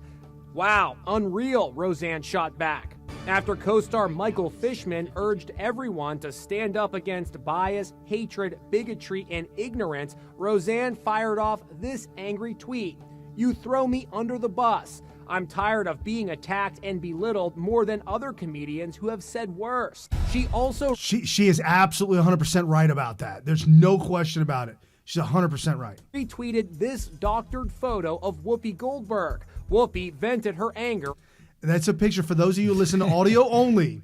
It's Whoopi Goldberg opening up At a protest with the pussy hat. Right, opening up, and she's wearing the pussy hat too. Opening up her jacket to expose a blue T-shirt with a picture of Donald Trump on it, a gun to his head, and the other side of his head being blown out. And it says, "Make America Great Again." Right. The suggestion being that if you were to do that, if Donald Trump were to do that to himself, that would make America great again. Right. On The View. Here is the truth about the shirt I was wearing at the Women's March in New York. It very clearly says, "And you thought I was a nasty woman before, buckle up, buttercup." Now, some bonehead. There's some talented, very talented. Well, oh, come on. I so many mean, people believed it. Yeah. Photoshopped a horrific image on the shirt. Oh, now it's horrific. And she retweeted this. Yeah. So this is what I'm going to say, Roseanne, that just because you were caught with your pants down, don't try to drag other people down with you. You understand? In a Twitter storm, Roseanne was alternately combative and contrite. "I'm sorry, I did something unforgivable, so do not defend me. It was egregious, indefensible. I made a mistake. I wish I hadn't." That was her mistake, apologizing. Yeah, she shouldn't have apologized more than maybe one time. And I do say maybe. I mean, we've seen that not apologizing apologizing doesn't seem to work anymore with the left. So if they want to take the gloves off, they're not going to win this battle. No. But she also blamed the sleeping pill Ambien for her notorious tweet about Valerie Jarrett. "It was 2 a.m, and I was Ambien tweeting," Roseanne is now saying. We asked Dr. Mike Varshavsky if Ambien could really be responsible. It can alter your mental state and make you say things that may be out of normal or out of character for you. But the makers There of you go. Ambien responded, racism is not a known side effect of any medication. And see, that's a lie, too. We're All this learning is more. fake news. All this is fake news. So Ambien is even ignorant on this. No, Carrie, there's no medication with side effect of racism. It was clever. I'll give them that. The problem is they're using fake news. They're using dishonesty for comedy at the expense of conservatives, and actually, in order to further poor race relations in America, and they should be ashamed of themselves for that. Go ahead. In the scenes drama that brought the show to a sudden death on Tuesday. They decided within a couple of hours they had to pull the plug on the show. As one Why? source said to me, this was unsurvivable. There was no way back from this for Roseanne Barr. There was no apology or no sanction that was going to be sufficient. To me, that's proof that they had this lock, stock, and barrel. Brian Stelter, little baby Brian Stelter said there was people No, you got to do it like him. There was no excuse. There was no coming back. Sources close to the You're not high enough. You got to go way higher. Sources there you go. Sources close to the situation said. That's it. That literally is how high his voice is. That there was no coming back. It's just too much soy. We're not making fun of him, that way. We're just saying that if you lay off the soy, you'll probably sound a little bit better. Okay. So here's what everybody's missing and why I think you can throw racism totally out the window. I don't think that Roseanne should have said, "I made a big mistake." I think that she should have. I mean, the mistake is that she there's a very smart guy that I'm friends with on Twitter who said, oh no, it was one of our patrons. Oh, I was going to say thank you, but then. No, it was one of our patrons. Well, I patronized you. Oh, okay. Well, one of our patrons said, if you have to explain the joke, it's not a funny joke. It's That's a fail. True. It's a fail if you have to explain the joke. And the problem with her tweet was that it was just, there's so much behind it. I mean, you almost have to be a baby boomer, and the reason why. Real quick, the tweet that got her fired was Muslim Brotherhood and Planet of the Apes had a baby equals VJ, VJ being short for Valerie Jarrett. And the thing is she doesn't say an ape. She says Planet of the Apes, referring not to any Planet of the Apes movie, but based on her age. She's talking about the original one. And for those of you that don't know, and by the way, I'm too young to know this. I had to have this explained to me by my dad. Planet of the Apes was the blockbuster of its day. Absolute blockbuster. People were watching it multiple times. People were talking about it at the water cooler. It was, it's Charlton Heston. The Titanic. It was the Titanic of its day. I mean, it was the blockbuster of its day. And that affects people his age. It becomes a part of their culture. And Valerie Jarrett, by the way, I actually forgot what she looked like until this made the news. Yeah, and I had to actually see it when they finally posted it. But what? Oh, you got a picture up. Okay. Well, I don't know if you want to show that, but I got to. Bill Mitchell posted that, by the way. It caused a huge firestorm. There's actually a side by side. You could show because I can explain it. So this is the picture that got Bill Mitchell in a little bit of hot water, but the woman on the right is the character from the female ape, I guess, character from the original show. This is played by a white woman with white skin. And by the way, the apes in that movie were kind of like an evolved, I don't know if it was like an evolved ape or a devolved human, but they were extremely highly intelligent in the movie. They were super civilized. They were so civilized that when Charlton Heston crash landed on this mysterious planet, which, spoiler alert, it ended up being Earth far in the future, they had to lock them up because the humans were considered dumb and primitive. You got to see this movie again. Yeah. So these are super highly evolved. So this would be a compliment to Valerie Jarrett. Well, if you reference the movie Planet of the Apes and you're talking about the original one, I haven't even seen the new revamped one. I don't even know. But they were super highly evolved, super intelligent, very civilized, very whatever. They considered humans to be uncivilized and they need to be locked up. They put him in a cage. They put Charlton Heston in a cage. I do remember that scene. I've seen different scenes of it. Okay. I do remember that. So there's that. And that's how much you have to explain this to figure out where Roseanne Parr is coming from. But here's the key. Her first follow-up tweet to somebody saying, somebody responded, Gary Roche said, "Has racism dog seen this?" So obviously he was calling that tweet racist. Roseanne Barr, this was her first tweet after the tweet heard around the world, and that is, Muslims are not a race. Now let me tell you what her original post was again. Muslim Brotherhood and Planet of the Apes had a baby equals VJ. Somebody called it racist. What did Roseanne Barr think? Well, Muslim's not a race. She thought that somebody was calling her tweet racist because she talked about the Muslim Brotherhood, which, by the way, Valerie Jarrett is a very outspoken Muslim. Yes, she was born in Iran. Well, and not only that, but she actually tweeted, and I don't have it in front of me, but something to the effect, I'll paraphrase it, that she's going to execute the office under Obama with the Muslim with her Muslim faith in mind. Like literally. She did say that, yes, didn't she? Yes, absolutely. So this is why Roseanne Barr pointed out Muslim Brotherhood and also said it's not racist because Muslim's not a race. She was possibly unaware that the reference of Planet of the Apes and Valerie Jarrett was even racist at all. So Jamie Crew, who is Crusader with AH at the end and a Y, Crusader with a Y, very funnily, hilariously spelled, says Adam Scott says, no one seems to be including the entirety of Roseanne's tweets.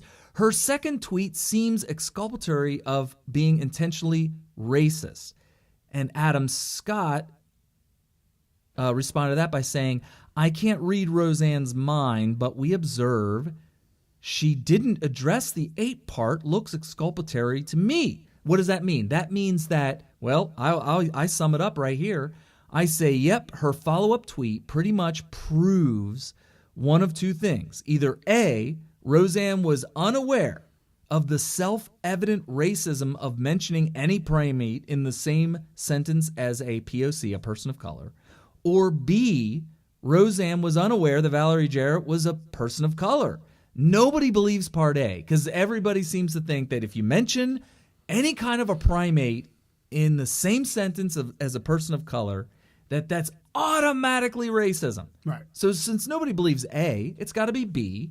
It must be true. And Adam Scott actually responded to that, saying, rational thinking is so rare that it surprises me when I see it. Thank you for the surprise. So thank you, Scott Adams, for saying that. Now, here's what I wanted to address, though.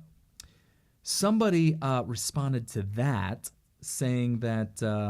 with a bar of soap? What is that? Yeah, they oh, you didn't see that one? I know that one. It's Adam Schiff going to prison. Oh, and somebody threw a bar of soap on a rope at him on the floor. Yeah, so anyway, oops, sorry about that. Let me get back to the response there. So somebody responded, let me find it real quick. Mentioning any primate in the same sentence as a POC equals racism? If you say so, how many definitions are there? Who decides, and how are the others to know? And is this a good system, whatever it is? And somebody said, I never knew that Valerie Jarrett was a POC, not that it matters. And so I wanted to respond to the people that were a little offended by me saying that was the controversial part, that I would say that when you mention a primate in the same sentence as a POC, a person of color, that is self-evident racism. That's kind of that's a little controversial. It needs a little bit of a follow-up, so I'll go ahead and tell you for everybody listening. This is a rule that has been chiseled in stone by the left, and I was kind of parodying that it was a self-evident racism. I was parodying the left's rules here. And it is true that if you go by the leftist rules, good think, what is it? Group think? Not what is newspeak? Good speak, good think. That if you mention any kind of a primate in the same sentence as a person of color, that in their minds it's automatic racism no matter what the thought process was. I'm not saying that I agree that we should live by that rule, but this is something that is so ingrained thanks to the Democrats that it is what it is, and if you want to combat that, let's do that. And by the way, a whole bunch of black conservatives were offended by this, and I'd like to point out one of our good friends that follow us, and just good friend, person of color, big-time Trump supporter, is offended that mentioning a primate in the same sentence as a person of color is in itself racism, because it means that you think that black people look like a primate. Damn it, man. Yeah. So now it's like, okay, so we can't even. And by the way, I agree with that. If your gut instinct reaction is to think that mentioning a gorilla or a monkey or something like that in the same sentence as a black person, let's say, if your gut instant reaction is, don't do that. That's racism. It's got to be. Then you're the one that thinks that the black person looks like a monkey. You're the one. And that's the way rational thinking people are looking at this now. They're like, wait a minute. If your gut reaction was that saying monkey when referring to a black person automatically means racism, which, by the way, Howard Cosell did it. Oh, yeah. You remember that? That was it. They got him running down there like a monkey. He's running around the field like a monkey, and everybody's like, oh, did he just say that? And then he said it again. And the people that fired him are the ones that are racist, because Howard Cosell it'd be like me saying my kids are running around like a chicken with their head cut off. I don't think my kids look like chickens with heads cut off. Right. He was referring to, his defense was, I call my grandchildren monkeys because they're running around, they're bouncing off the furniture, they're bouncing off the walls, they're crazy. They're so crazy, I call them monkeys. And the running back he was referring to was running circles around everybody. It reminded him not of an actual monkey. It actually reminded him of his grandchildren who are not even black. But because this running back at the time that he was referring to as a monkey was black, they were like, oh, he's racist. Look at him. He thinks that black people, all black people, not just a running back. Yeah, because the running back is running circles around this entire field. And because he referred to this behavior as looking like, like a spider monkey climbing, just going crazy, that this is somehow his belief that because the guy had black skin. Right. It's just crazy. It's racist on its face, not Howard Cosell, but the people who automatically think that. So that was my response to people who didn't like that rule. It's not my rule. I'm just repeating the rules of the Democrats, which we all know now are completely racist.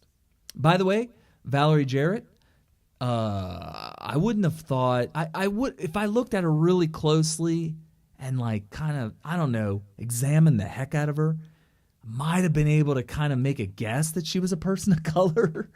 I mean, it is what it is. I mean, did you know she was a person of color? I had no idea. Well, once you saw her picture, you were sure she wasn't. Correct. And by the way, what difference does it make? This got me triggered the other day. Okay. All right, check it out, folks. I made the comment in my scope. I talked about this commercial, and I did pull it up. It's just this whole thing is it's nonsense. It's nuts, but it's the way that they keep a grip on us as a whole, as an entire. They keep the races divided. So I saw this commercial, and I was like, oh, no. How did they get away with this?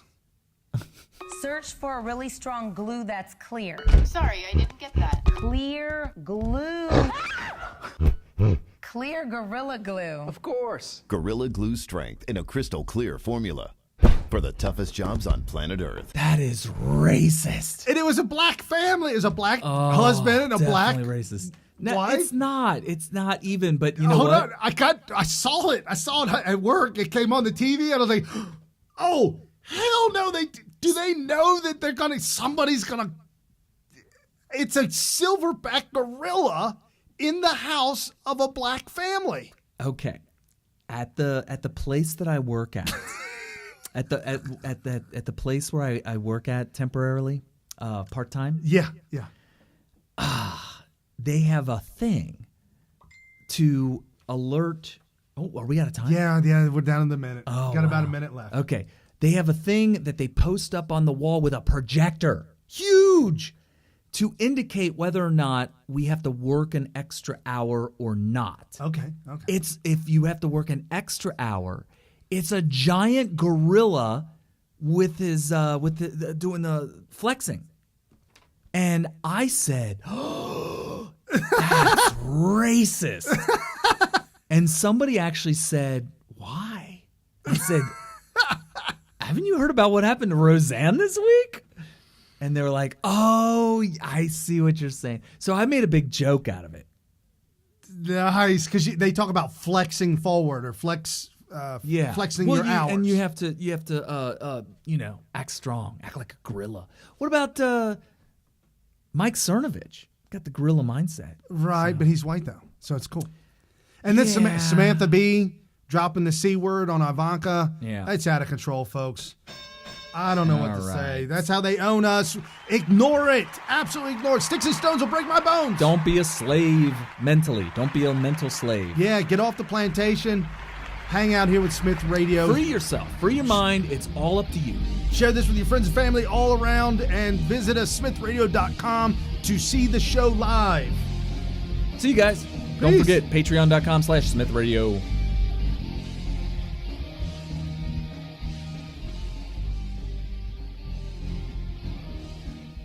With unfathomable power. What kind of power? Unfathomable.